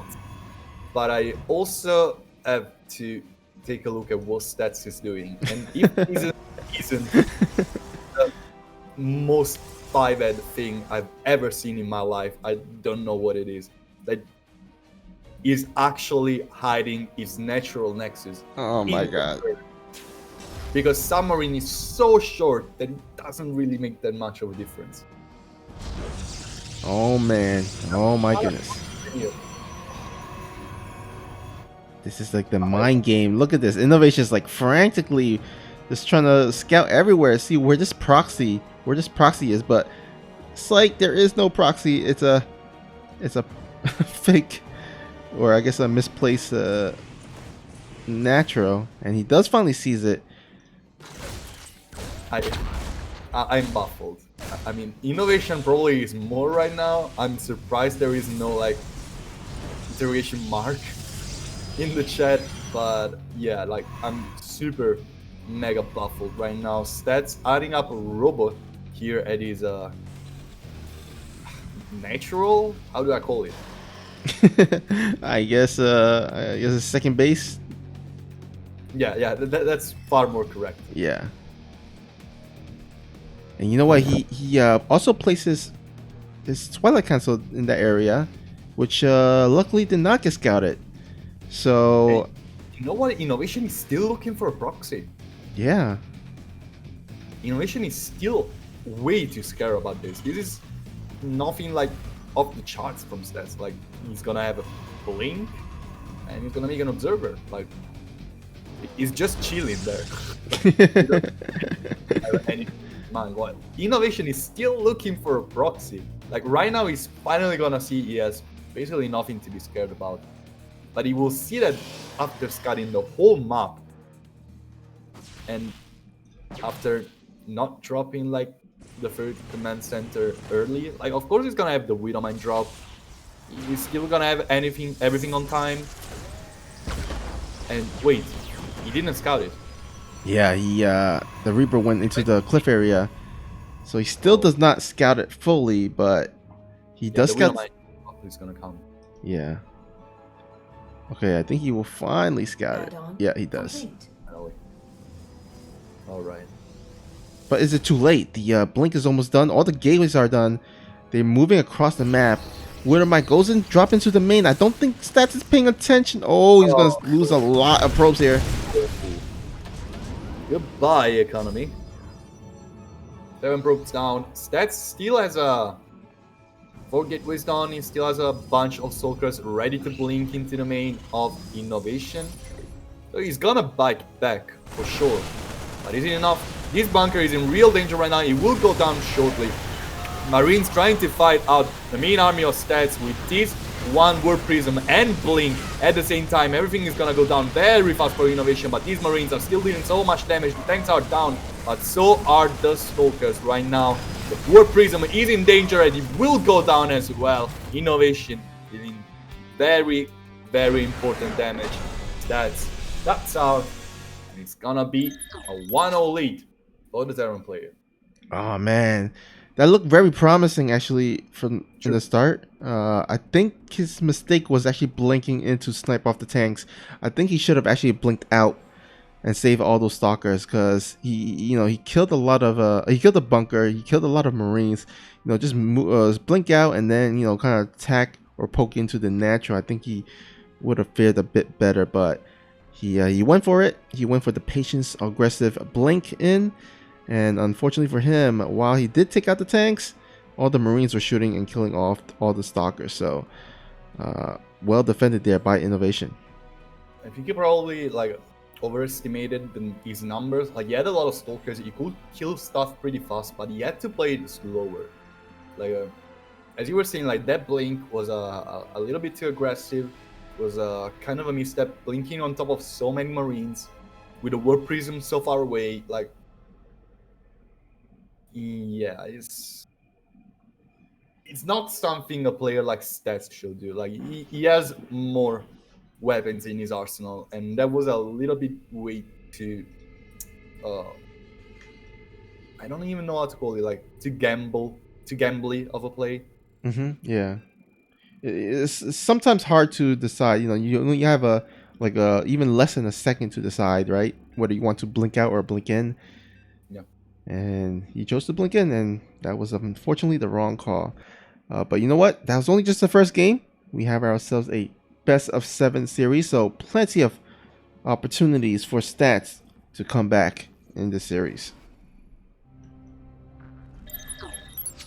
And right now, we're looking at the pace of his opponent in the top right-hand corner of Eternal Empire, leading the series 1-0 in this best of 7 finals. It is the Terran. Playing for Kaizi Gaming. It is innovation. Man, spawning here at the bottom left. He has a really cheeky probe, fast probe out.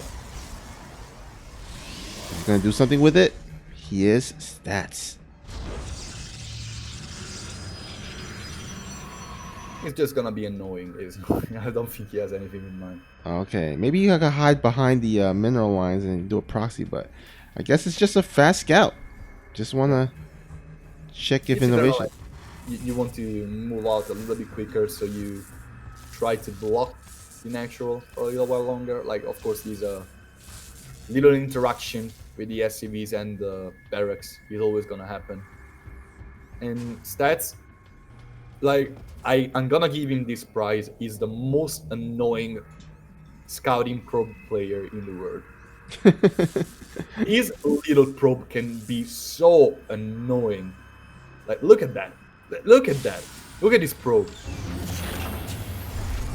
It's like a Chihuahua dog or something, like Yeah, exactly. Like, barking. he barks a lot. He's very noisy. Does absolutely nothing. And here it goes.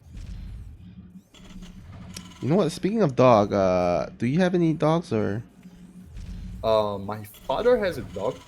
I rarely see him though. So, yeah. What Yes. breed? Oh no, he's a bastard. Like, he's not Okay. cheats actually.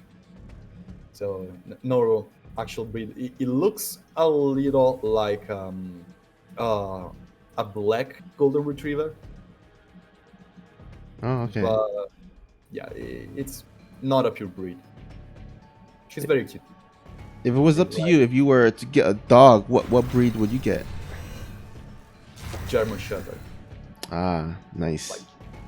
Like, I don't even have to think twice about it.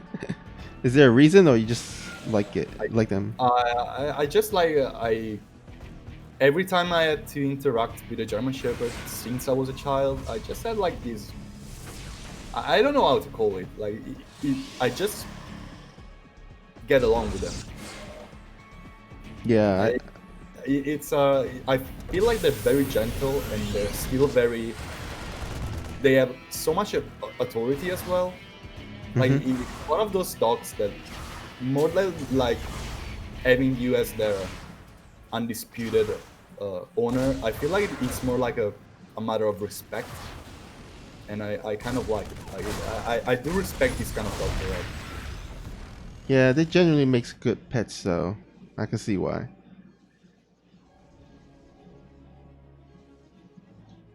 All I'm right. gonna get my shepherd now. All right. So we see the same kind of Reaper Hellion opening that we've seen he play or opened up against Hurricane. Let's see if he can get some damage done here. And I'm so surprised this is a full wall, but it actually is.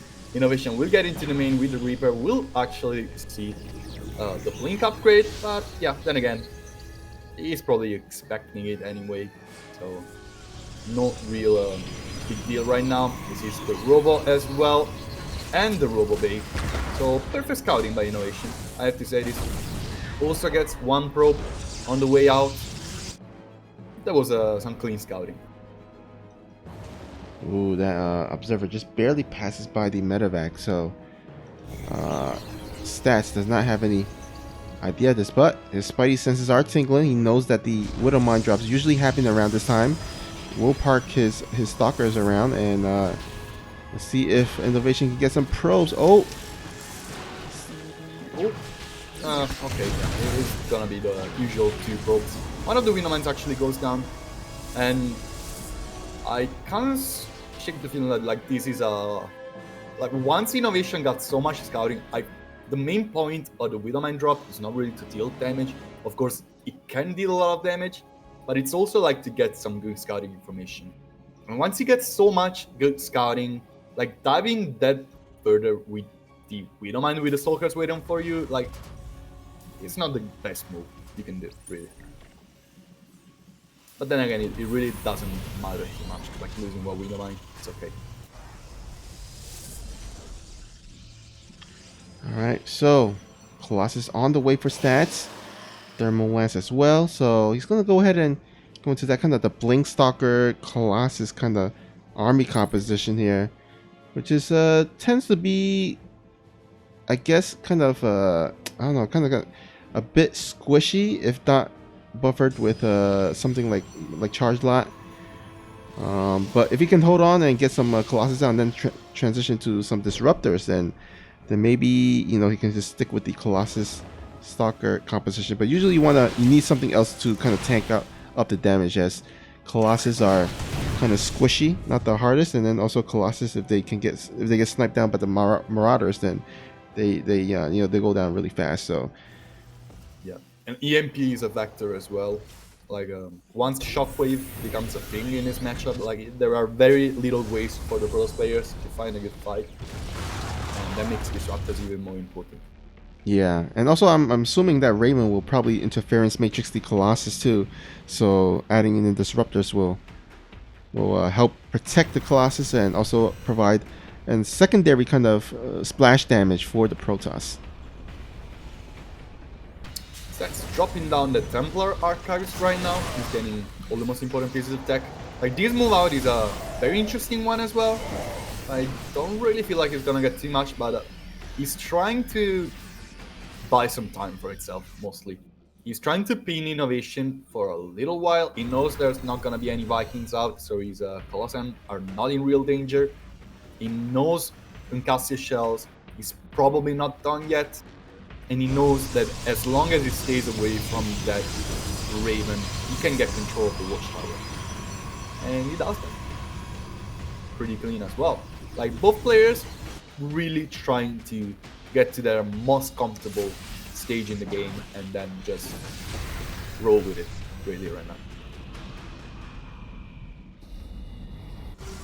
Alright, so stats kind of pretty much getting all the splash damage units that he can get. I mean, he's adding a second Robo, so that kind of tells me he's want to add some Disruptors. And then he's also adding the Archons and the High Templars. So, and he's not getting Storm.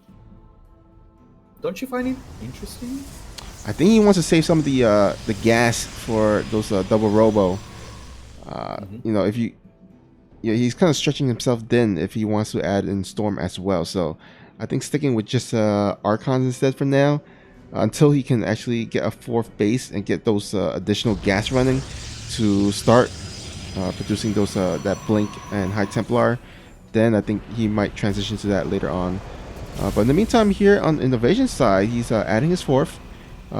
He's adding some additional Vikings for those Colossus. But still hasn't added the Ghost yet, so we might see that later on. Still a little bit like I'm thinking about this, and I do understand that Stats probably dropped the Templar Archives instead of the Dark Shrine because he wants to get Storm at a later stage and he still wants Archons now. But I don't really feel like the Templar Archives is better than the Dark Shrine in this scenario. Like, you're gonna get value out of the Dark Shrine if you want Archons a little bit faster. Like, those Templars, yeah, they're not really gonna matter. While the Dark Templars can give you another way of dealing damage in a way. I don't know. Like, it doesn't really matter too much. But I still feel like it is not the most optimal choice. Yeah, I mean the Dark Templars definitely, they cost of course less gas, but more minerals. But if you can spare some of those gases to other units, that could definitely be helpful. So yeah, I think there's some Protosses that prefer going for Dark Templars for the Archons, and then some that prefers just to go straight up High Templars for those Archons as well. I guess it just depends on their preference or something, but and he's also dropping Dark Shrine now. Yeah, I officially don't like it. I made up my mind. Like, this Templar Archives is doing nothing for him. If he drops this Dark Shrine and he doesn't get Storm, the Templar Archives is absolutely doing nothing. Like, yeah. This is like he made a Stargate and never made a single unit out of it. Yeah. Basically, I mean, could you imagine if he threw down the Dark Shrine instead, and now he can actually finish Blink, the DT Blink? He could like start harassing right now. And still not get Storm, I will still not like it. I want him to get Storm so bad right now. But yeah, he has other plans, of course. With he still has a pretty strong army. Both players are maxed out right now. +3/+3 ongoing for both players. And Shockwave EMP is the next upgrade that's gonna come for Innovation. Both armies are have everything they need to fight each other. But Stats is lacking one thing, and it is Storm. Right now, big engagement is coming, of course. Marauders and Vikings are trying to get some pot shots. Meanwhile, on the other side of the map, Innovation is sending a little army of fire units trying to get some damage. He will get a couple gateways, but he will probably just head off soon afterwards. Stats backing off to fight in a better spot. Shadow Stride incoming for Stats. You called it. It's gonna be Blink Dark Templars for the next few harassment attempts of Stats, but he firstly needs to save this base over here because Innovation is actually diving down on top of these. Ghosts are ahead of everything else. Here comes the rest of the Bio army. Stats trying to prepare for this blinking forward, but still anti-armor missile is gonna hit everything. Disruption Nova will whiff. Second Purification Nova will whiff as well, but on the other side, Stats setting up a Zealot run by and getting a ton of damage. This is a lot of dead SCBs. This is a delayed 5th base. Actually, a cancelled. Oh my god, cancel it. It is a kill. 12 workers down and a kill command center. That wasn't worth it at all for Innovation.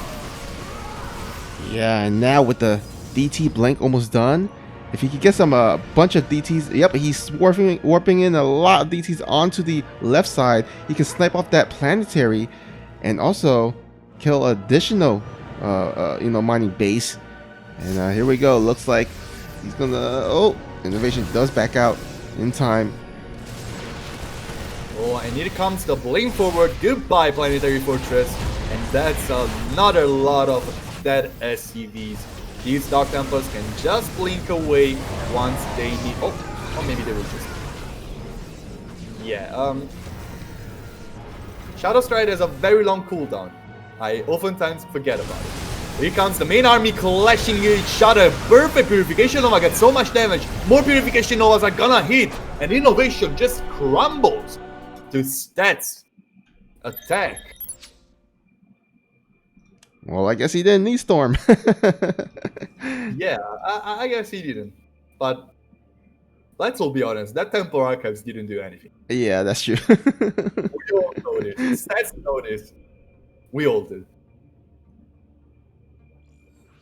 I mean, whatever. He won. In the end, it was a very clean late game scenario from Stats. That's exactly what you're gonna expect from a player like him. And Innovation was actually slipping off here and there a little bit too much, probably. Yeah. But Innovation he kind of just sat back, didn't really do too much. So he allowed Stats to get to that kind of really strong Protoss army ball with a lot of splash damage. The Colossus, the Archons, the Disruptors.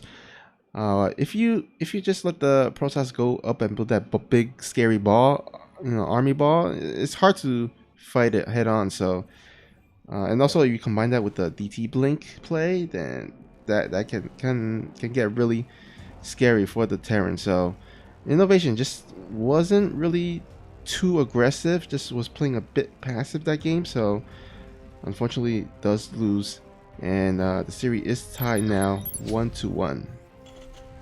And you know one more thing? Like, do you remember a single EMP from last game? Nope. I don't. Did he even have ghosts out in the field?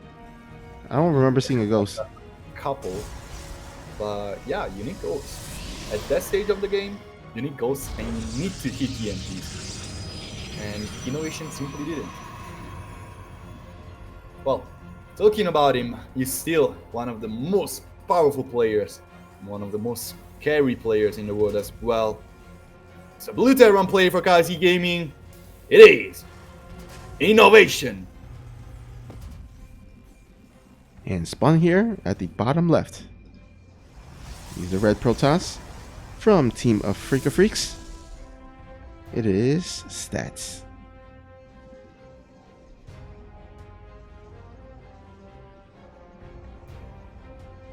Yeah, we are on Eisenchrome, another big, large macro map with a very defensible 3-base setup.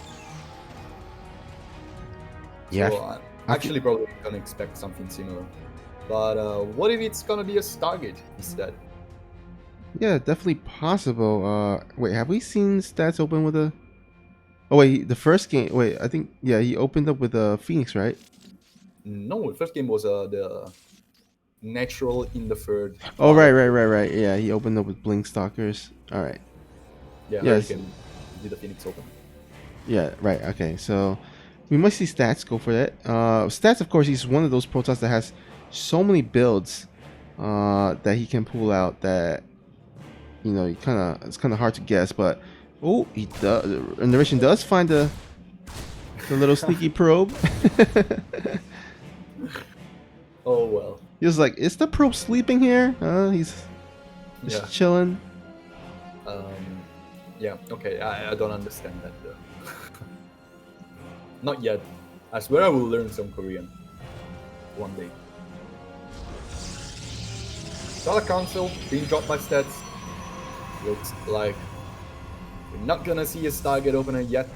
It's gonna be Blink. Probably the safest way. I do like some Blink openers from the Protoss players. That's 100% the best way to play the matchup. But I do like some Stargate opener on the biggest maps, at least. By the way, some of the translation in the chat saying, Stats saying, "How did you find that?" So I guess Stats was kind of perplexed on how Innovation was able to find that. But of course, Innovation has been scouting pretty consistently throughout the series from this series as well as the last against Hurricane. Even game 1 versus Stats, well, he scouted everywhere for a proxy. Yeah. That's to see a Robo and a Twilight in the natural, in the third base and stuff. I don't even know how to go in the second base. It's gonna be, once again, like, Innovation has been doing this opener basically every single game. Since he played 2 Protoss versus Terran, he's gonna send out Hellion. And wait, 2 Hellions now? Are you going crazy, Innovation? Oh, here we go. There's not really much here in the opening, and Stats has no way of blocking it. Oh, wait a second. Okay, that's that probe. That's another dead probe. Wait a second here. That's damage. Like, okay, 3 probes down. The Reaper survives. Full scouting. I'll take it if I'm Innovation. It's not like the most devastating damage ever, but it's a way to keep your opponent honest. With units that basically have no purpose but scouting. Yeah, and it only costs 200 minerals for the 2 Hellions. Of course, the Reaper does go down right now. So, but you know what? Stats. He went for the fast and quick blink play. Now, the first game, he went for the same build. That time, he actually lost 7 probes to the Widowmine drop. This time around, he doesn't really lose too much. He lost 3 probes, and here we go. No tanks out, and the blink play has started commencing. This Raven is very exposed. The Stalkers have already blinked on top of everything. No tank, as you were saying, there is one Marauder and another turret being dropped down. The Raven actually survived. This is already very good for Innovation, but he still needs to hold that. So many Stalkers over here. Some SCVs need to be pulled. First Stalkers actually falls down. Here comes the rest of the army of Innovation, but Stats will just prepare itself for another blink into the main. Here comes the rest of the Stalkers. And once again, Stats dealing damage. SCVs are falling down. And actually, this is a pretty solid opener with a Robo Bay follow-up behind these Stats. Heading workers, he's gonna keep the army of Innovation honest right here. And if he blinks forward again, he can get some more damage. 6 workers down, as I was saying. He's a pretty big loss in the early game. 7 more actually are falling down, trying to repair these barracks. The repair is gonna complete, but he's still gonna face more damage from stats. A blink forward. Innovation is currently a supply block. He's gonna lose a bunch of units right here, but so will stats. The Raven has been repaired, and it means that Innovation will actually ultimately clear these Stalker, timing, harassment, whatever you want to call it. But not without taking some real losses here. 11 workers have fallen down. And just taking a look at the resources loss tab, I see stats losing more gas than his opponent, losing 8 Stalkers.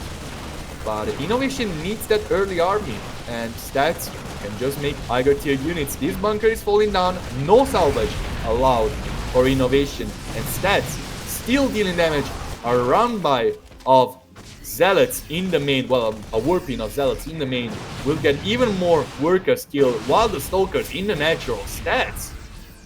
What a god. He's definitely playing like one for sure. Like, did he merge with Zest while I wasn't watching? Possibly, maybe even parting. Yeah, that was so aggressive, so fun to watch, and so effective. Yeah, I mean, right now he's enjoying a 49 to 38 worker supply lead. Got the third as well up and running. Innovation on the other hand, he hasn't got his third. He's kind of his army's kind of looking decent, but not scary. He does have the +1 though, but with Thermal Lance researching, his Thermal Lance finishing, his charge finishing, his Colossus popping out, I don't think he can do much damage against that kind of army. The 3 Colossus, Jesus. These armies looking way too thin to be able to breach those stats defenses. Oh my Of god! course, Oh my a god! little bit of remove as well from Innovation. Oh, he doesn't catch it. Yeah, the army of Threat is way out of position. These drop might actually deal some damage. Recall needs to be used. There's enough energy on this Nexus. Here comes the recall. Right on time from stats. But it's still gonna be a little bit of damage incoming. Interference Matrix on top of one of the Colossi. Widowmine's gonna get some very nice shots. But it's still way too much Protoss for Innovation to break through. And not a single Colossus has died. Yeah, but that's a lot of bio. Oh my god, these Colossus are out in the opening, but nice little kind of a... Yeah, that is such a nice concave. Like, this was played like a third player, basically stats. Find itself in a very good position. Here comes Innovation right at the third base. But stats is already prepared, already sending down some Zealots and the rest of the army. Splitting his army in 2 is not a big deal for stats. These Widowmines... Okay, finally here comes an Observer to block these Widowmines, force fields, locking them off as well. And it looks like Innovation is gonna load up in his Medivacs and try for another approach. Oh, yeah, this is gonna deal some damage though. Yeah, Stats doesn't look like he cares too much. There's still a very small amount of bio, while his main army is so strong he can clash on top of the army of Innovation, and so it does. Stats was able to keep his War Prism alive as well. Innovation not really able to snipe it, and the army of Stats is way too big, clashing here in the natural of the Terran player as he is trying to find himself in a good spot, but they're just gonna be melted by Colossi once the main fight starts. Here they go, trying to bring the fire to the Protoss units, but they're just gonna destroy themselves on top of this solar flare. Innovation, desperate move forward. He's gonna get some damage, but these Colossi are just not falling. The War Prism is helping with that as well. And it looks like ultimately Innovation is gonna crumble to the stats power, to the stats attack, to the Stalkers, to the Colossi. He doesn't give up yet, but there's not much to defend right now. Stats attacking the wall in the main base of Innovation, while on the other side, his attack has been cleared. He's just right now backing off, coming here. Templar Archives has finished. This means 2 more Archons are gonna be worked in by stats. Colossi on the high ground. One is gonna fall, finally the first Colossus to fall in this game, but it's not gonna be enough. GG gets called. Stats. One more game under his belt. Yep, and you can see just completely different compared to the first game where Stats went for the same build. This time around, just worked out beautifully. Beautiful micro there, though, by Stats, too. Saving all those stalkers. That takes a lot of APM and precision. So, gotta give props to Stats for the just a beautiful micro and godly play. Such a fun player to watch. Whatever he does, I know I'm pretty biased. Like, it's my favorite pros in the world. But yeah, this game was a thing of beauty from him. Like, showing pro players how to play aggressively against Darren and really making Innovation struggle. He didn't want to give up until to the last possible second, but in the end, Stats had Innovation basically since the beginning of this game. 2-1 lead for the pros player. Yep. Here we go. Fourth game on Everdream. LE. Diving right after his second loss of the series in this fourth set. As my partner said, we were on Everdream in the top right hand corner, where the blue Terran is spawning, playing for Kazi Gaming. It is Innovation. And spawning at the bottom left, he's the red Protoss, looking to extend his lead to 3-1. From Team of Freaka Freaks, it is Stats. And if he wins this game, my prediction will already be wrong.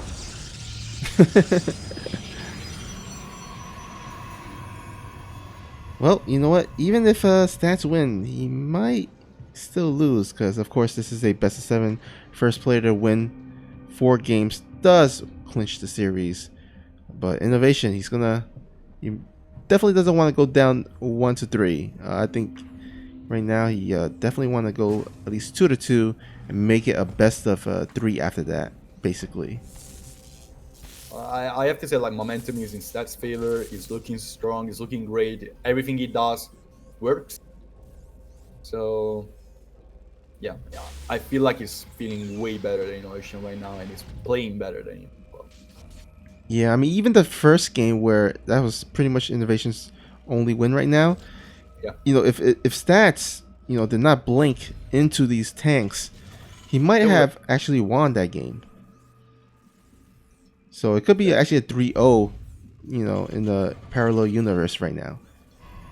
Yeah, we've seen Stats play a very clean series versus Armani. Didn't break a sweat. And here versus Innovation, as you were saying, aside from that game, like, playing so cleanly that I don't really see him falling down to Innovation's crispy timing and strong macro. We will see, though. Is this a Stargate? Yeah, might possibly. I mean, he's throwing that shield battery down, which means he's want to put some aggression on. He might use this aggression to kind of buy him some time to get a Stargate, but looks like Twilight. So, Twilight. Okay. yeah, he's just a little bit of a late Twilight. Am I missing something like isn't it supposed to be dropped a little bit earlier? Well, he did make the shield battery, so usually, the Protoss will not make the shield battery, but with that extra 100 minerals, it does maybe slows down a little bit of the Twilight console, not by too much. So, but still, I think he's going for that same kind of quick blink opening. There's also this proxy balloon here on the right side of the map with a no, not actually blink. It's going to be a dark shrine. I like this. Don't see a Robo, so chances of these Dark Templars being turned into Archons anytime soon is very thin.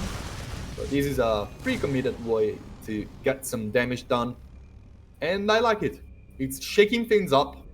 It's one of those build orders that you can always sneak into a series, but Innovation has gone for a Raven every single game today. But that is going to make Stats' life a little bit harder, for sure. Alright, luckily for Innovation, he's going to make the Raven, which will definitely help out against the Dark Templars. Yeah, there is a Robin coming actually, because that's I didn't see that. There is the possibility of Archons, but yeah, I don't see these Dark Templars really doing too much right now. Raven out, we will see. First DT is out as well. And yeah, no missile turret inside with the Raven out. Innovation is probably feeling safe against it. It's gonna be 3 Dark Templars incoming. Here comes the Raven. Goodbye, Dark Templar number 1. And he only got a single SCV. Yeah, as we were saying, like, this single Raven has made Stats' life way harder than it was supposed to be. Now the good thing about the failed DTs is that you can still make use of it. You can still warp them into Archon, and it looks like that's exactly what that's going to do. He's going to go ahead and warp them into 2 Archons and go for the Archon drop. Now usually you'll see this, of course, in PvZ, but if you can micro it correctly, you can definitely also do it in PvT. A lot of the units of Innovation are composed of Marines, so these Archons should theoretically get some nice pot shots. But there is a nice little position tank. Yeah, he's getting a lot of damage, and one more thing that Stats has to be careful about is that if he drops those Archons down, he needs to be very close to this Warp Prism. Otherwise, Innovation can just drop an Interference Matrix on the Warp Prism, and both Archons are gone. There's no way to save them. Yeah. You need to issue a recall, but yeah, with tanks out, probably recall is not gonna be saving the Archons. So once again, that Raven is really ruining Stats' party right now. Oh, yeah, okay, the Raven doesn't drop an Interference Matrix. The Warp Prism wasn't really in a good position to be sniped. But Innovation is still not gonna lose anything. He has his perfect timing setup. And with these tanks out, these Archons, I don't really feel like they're gonna get some damage. Oh, one of the Archons is very bruised. The second one, Interference Matrix dropped. And Vikings will finish the Warp Prism. That's a lot of damage. Yeah, I think Stats overstayed his welcome there. And now without a War Prism, without those 2 Archons, that's less splash damage in your units, less buffer as well because the Archon are beefy. And also less opportunities to counterattack. No War Prism to fly into the main base and just do a mass Zealot warping. But you know what? Stats, he's got his dirt base established. He's got his Colossus pumping. Thermalance is almost done. He also has a shield battery in his dirt, so that should help provide some helpfulness in terms of the defense of this attack. It's true. Innovation still has a powerful army, but it's not like super devastating for Stats right now. He can still take a hold here. Colossi trying to get on top of the Marines. Here comes the charge shots forward. One very good Interference Matrix will block one of the Colossi. Shield battery overcharge. Not gonna save the second Colossus. And right now, Innovation is just barreling forward. 4 tanks out. That's a crazy amount right now for Innovation. Taking shells at this Nexus. Another Colossus is out, ready to battle with Innovation, but Stats is heavily behind in army supply. He doesn't have his +1 round weapons, and he's adding up 2 more gateways to supply his army even more. Shield batteries are keeping these Colossi alive, but there are just 2 Stalkers to deal with the Vikings. Colossi are diving forward, so do the Zealots. Desperate last move for Stats, but this defense is not gonna complete. GG gets called, and Innovation will tie the score once more. Yeah, All right. so well held there in terms of the DT defense. And you know, if you don't do too much damage with the DTs in the beginning, then you know the army of the Terrans gonna grow exponentially, and it's gonna get extra hard to defend against that, especially with 4 tanks. I mean, usually you know I guess like the amount of tanks in which it starts to get scary is around 3-ish. But then when you get to 4, 5, 6, oh man, the splash damage on those tanks gets it's really hard to deal with. Yeah. It was a very solid game from Innovation. Can, like, once again, like in game number 1, You were talking about overscaling is welcome with those Archons.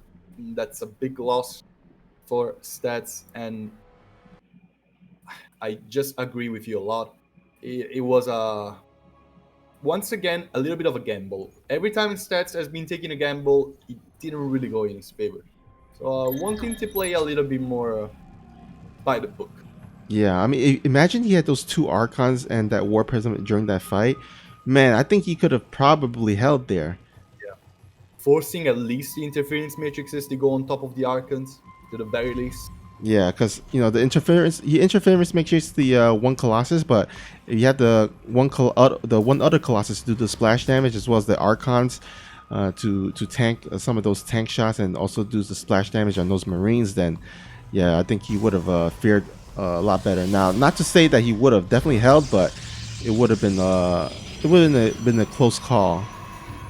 Yeah, it would have still bought some time, at the very least. But yeah, we're on game number 5 now on Death Aura. Another game, another set to see how these finals will go. The score is tied. Spawning in the bottom right hand corner is the blue Terran player playing for KZ Gaming, hailing from Korea. It is Innovation. And spawning at the top left, hailing from Korea, from Team of Freaker Freaks, he's the red Protoss. It is Stats.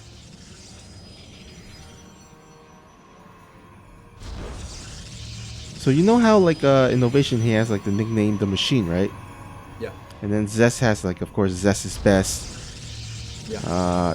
Does Stats has a nickname of his own? Yeah. The Shield of Fire. Okay, that makes sense considering he's such a defensive Protoss. I love it. I first heard this nickname in GSL versus the World 2018. Sorry, it was the finals, Stats versus Zero, the first finals, even before BlizzCon. They had the finals in GSL versus the World. Zero won 4-3. The last set was on Parasite. Yes, I do remember all this stuff. And the first time I heard his nickname was there, and they had this incredible introduction to the finals with this crazy cinematic with the Stats being the Shield of Fire, and it was very good. It was very fun. Oh, nice. And the Shield of Fire is going for a Stargate proxy. How uncharacteristic.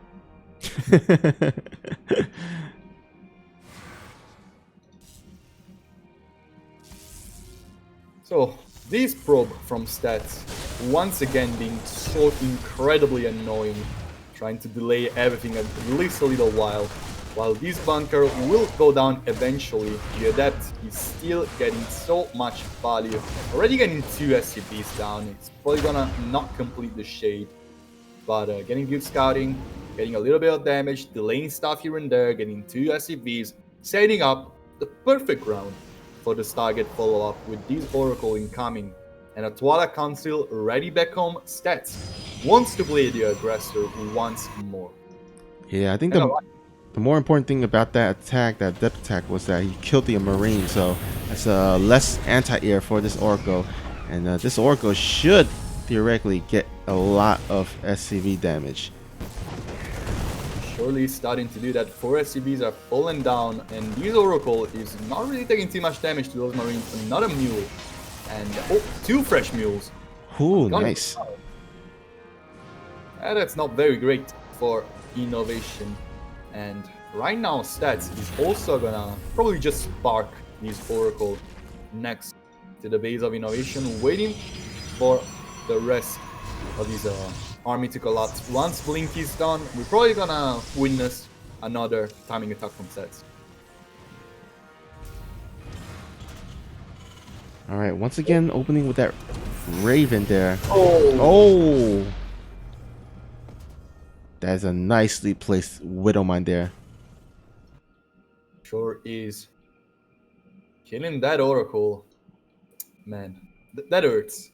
Since I don't really feel like Stats was about to get a robo or anything to get vision into the main for a blink, and now he will probably just have to forfeit that kind of build. Without the Oracle, he cannot really get too much aggression because he doesn't have vision of what's there to wait for his Stalkers. So yeah, still making quite a lot of them, but he's probably just gonna macro it out from now, even with the Brox target. Yeah, man. I think he could have just just won the game if he had that Oracle here. Yeah, Because there's just really nothing to defend. Just a couple of Marines, no tanks, and he could just bypass the Widow Mine too.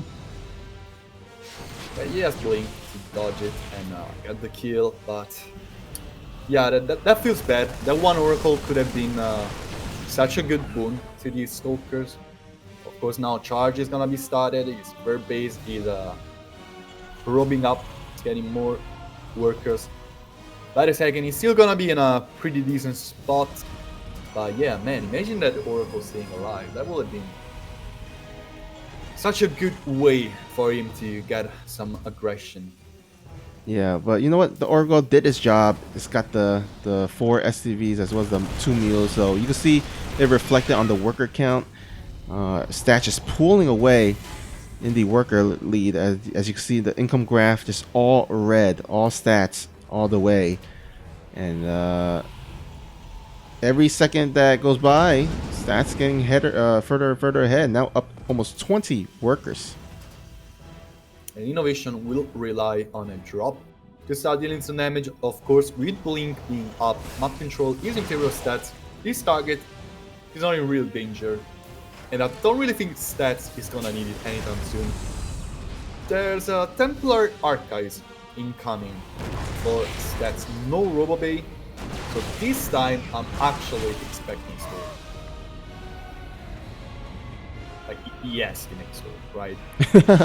I mean, I would say so too. I mean, especially with no robotics facility. I mean, robotics bay. No Colossus. That kind of indicates, yeah, it's gonna be Storm. He's still gonna have to make some Archons for the time being to keep his defense going.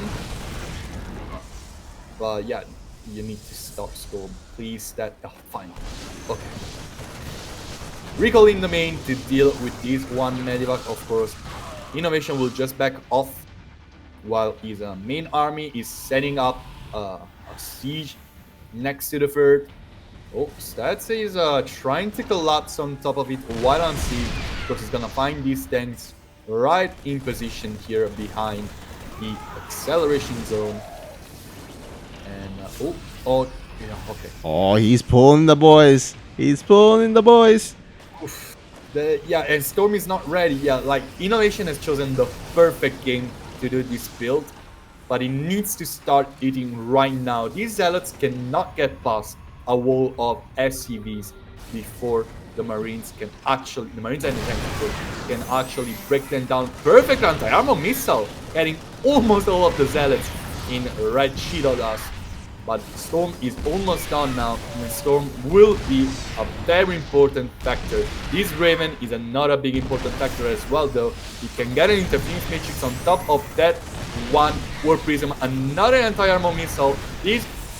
Yeah, good feedback on top of the Raven. Goodbye energy. This is everything that Innovation will get. It's still a very powerful army, though.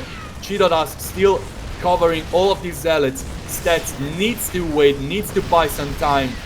Meanwhile, already a bunch of SCVs have fallen. Storms are charging up inside this War Prism. Here comes the main engagement, and we want to see those storms going down. Here comes the first perfect one, second, even better, and Stats destroying Innovation's attack with a very well patient defense. Oh man, that was getting a little scary, but he bought enough time for the storms. And you know what? To be frank, I'm not even sure he needed Storm in the end. I think he just bought himself enough time to just get too many charge lot, just override and overwhelm the Terran army. And Stats, he's gonna go up 3-2. I think he needed Storm in the end. Yeah, possibly. Yeah, yeah. It would have been close though. It would have been close, yeah. It would have probably still held, but a little bit higher cost. But yeah, this defense was just incredibly solid. Stats, like, he's the best defensive pros player in the world for a reason. And that reason is that he's very, very patient. So, Innovation wasn't able to break through fast enough for Stats to actually not have enough resources to deal with the attack, to deal with the attack. But yeah, gotta give some props to Stats because right now he's looking insanely solid. Of course, he's only 3-2, but he's still at match point. And let's be honest, like, your prediction was a very good one because Stats is probably about to take it. I'm gonna call it here. I think on Pillars of Gold, he definitely got it.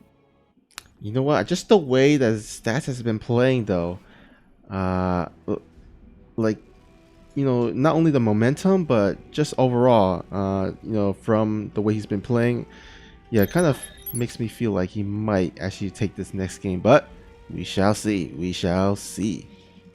And thanks, Sound, for dropping the hammer on top of some illegal betting. That's See, a very Stats is the shield of ire, but you know what? Sushi has made Zhang the shield of. shield. Yes. Yep. Yeah, let's go wider, right? Let's get back into the game. Set number 6. We're on Pillars of Gold. And in the top right hand corner, the blue Tyrant player is spawning, playing for KZ Gaming. It is Innovation. And spawning at the bottom left, he's the red Protoss player from Afrika Freaks. One game away from clinching the series. Can he do it? Can he win that $150? It is Stats. Well, he definitely looks like he can. This series, like, I have to be honest, the score is 3-2, so it's pretty close together, but I have to say it doesn't really feel like it's that close together. Like, the games that Stats won felt very one-sided.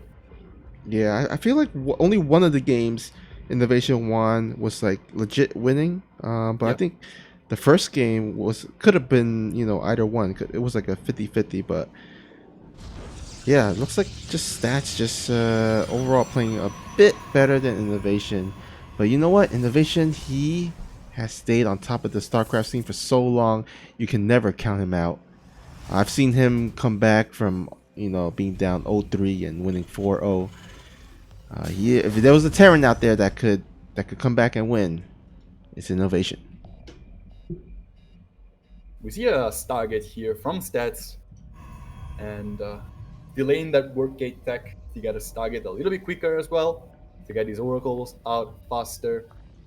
And yeah, I do like it. Pillars of Gold makes up for a very, very solid Stargate map for multiple reasons, and Stats makes a very good Stargate player for multiple reasons.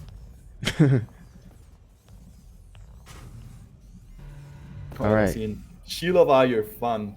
It's gonna be made a mod, probably, Oh yeah. which makes me a little bit proud, right? You know what? If you were to be banned by someone, I mean, it's not that bad to be banned by Zhang, right? Like, yeah. At least you got his attention. It's better than being banned by, you know, the Buffalo King or. Yeah, don't tell Buffalo though. or you'll ban him. If you guys don't know, Buffalo, he's one of our officers. So this is an inside joke. He loves to ban people. Congratulations to the Shield of Ire fan for becoming a mod. So you will help us here. Drop the hammer. An illegal betting. Okay, so Innovation gets inside the main base of Stats once again, and that's important scouting. For once, it's not gonna just confirm it's gonna be Blink, it's gonna be 2 Phoenixes waiting in the main. And there's a Robo incoming, you saw that as well. So he's probably going to expect that Phoenix Colossi style right now. And very good scouting by Innovation. Like, once again, you were talking about it, like, I think 2 games ago. You were talking about, like, how Innovation was scouting pretty much perfectly all of this series and the series versus Hurricane. And in standing true, even right now where stats is a match point, Innovation has pretty much almost always complete information about what's going on. Yeah, and I gotta say, I remember one of the days he was playing, Innovation was playing in our one of our specials, and he just kept losing all his Reaper scout in the early game, and wasn't able to get much scouting with that Reaper. And this time around, today, he's kind of turned on a new leaf and has done really well in terms of his saving his Reaper, and also getting if he's going to lose the Reaper, at least scouting what stats is going for, or Hurricane in the earlier series. But yeah, it looks like these Phoenix gonna poke in and out. Doesn't really get too much done, as these Cyclones and Viking and Marines will be able to deflect them back. Yeah, Innovation, of course, prepared for this. And he had his units in the right spot. The Phoenixes are gonna die once again. I wasn't really expecting this, and so didn't Innovation. Gonna lose to SCVs, not the biggest of deals. Still keeping his opponent honest is a pretty good way to play this Stargate style, while he's buying himself time to get a third base, to get the Colossi out. And yeah, one Phoenix. Oh, just barely saves that. Yeah, that's some very good micro from stats. Oh, brave Marine going forward. A little bit too brave, probably. Phoenix is just gonna... Oh, another lock on from the second and another lift up to cancel it. These Phoenixes are very stubborn about their surviving, while Innovation is trying to set up some map control for himself to send his first few rounds of bio units out. With the first few medivacs, is still gonna be a pretty scary attack coming with 20 Marines. That's a pretty good number. And stats is still way behind in army supply, most of it being Phoenixes as well. Of course, E-Cyclone is gonna get another lock on top of the Phoenixes, just getting barely out of the way.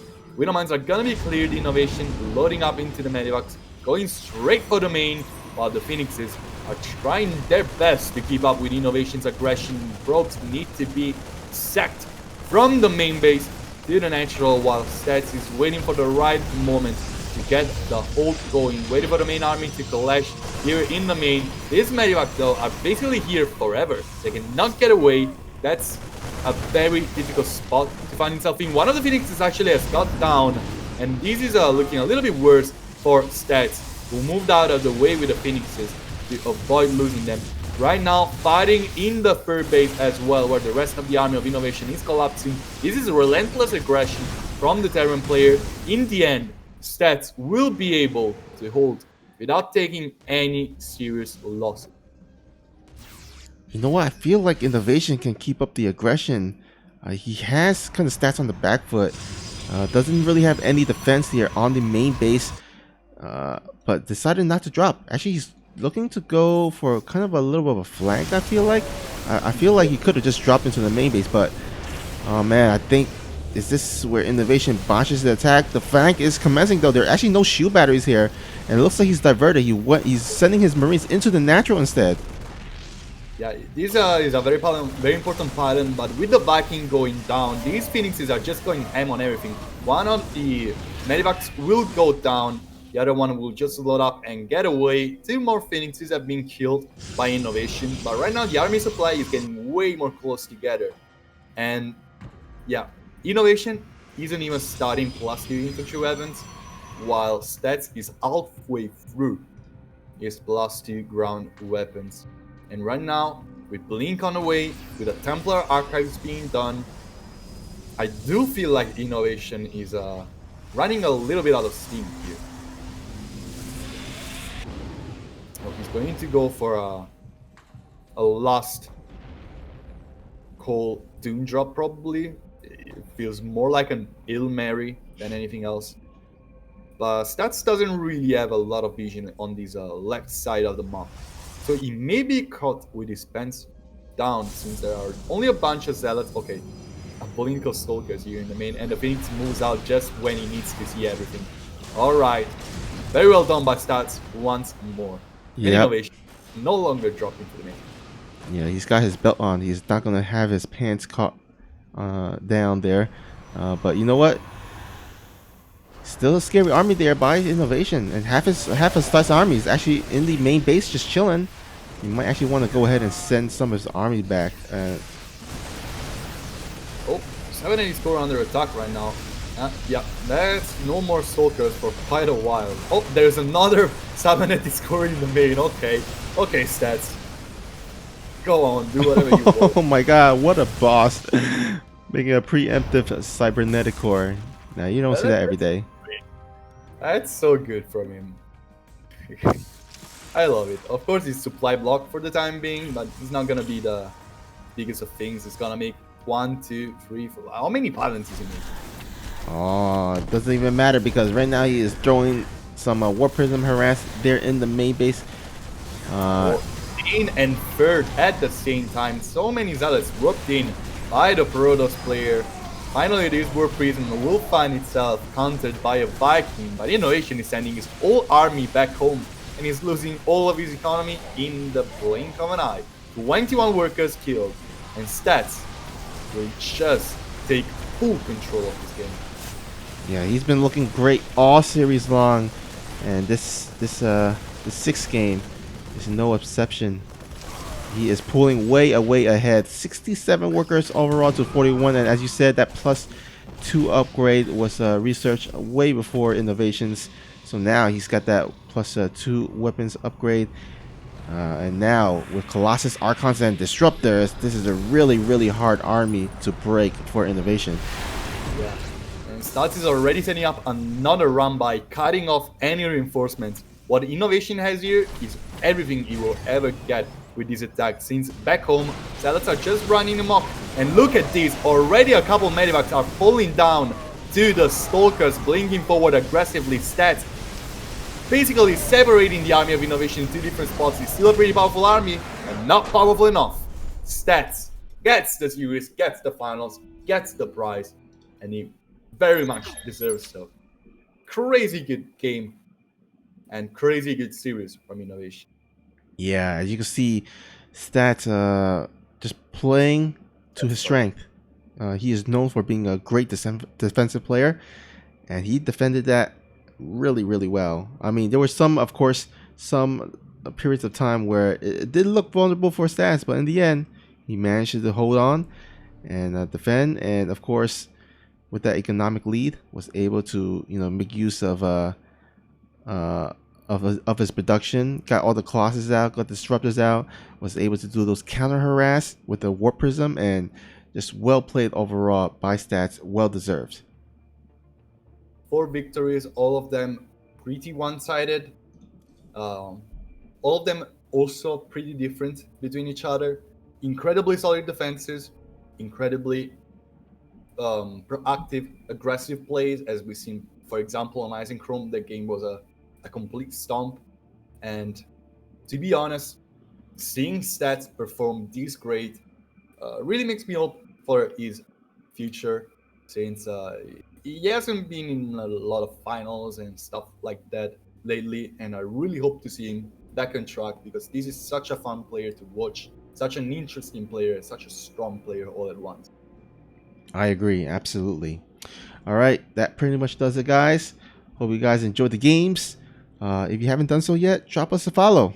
We definitely need all the follows we can get to level up to level 3. And of course, there is the Matcherino page. If you haven't done so yet, just head on over there quickly after this and enter the coupon code AXCOM167. It's all pinned at the message board on the chat area, as well as in the info section. So yeah, make sure to support the players.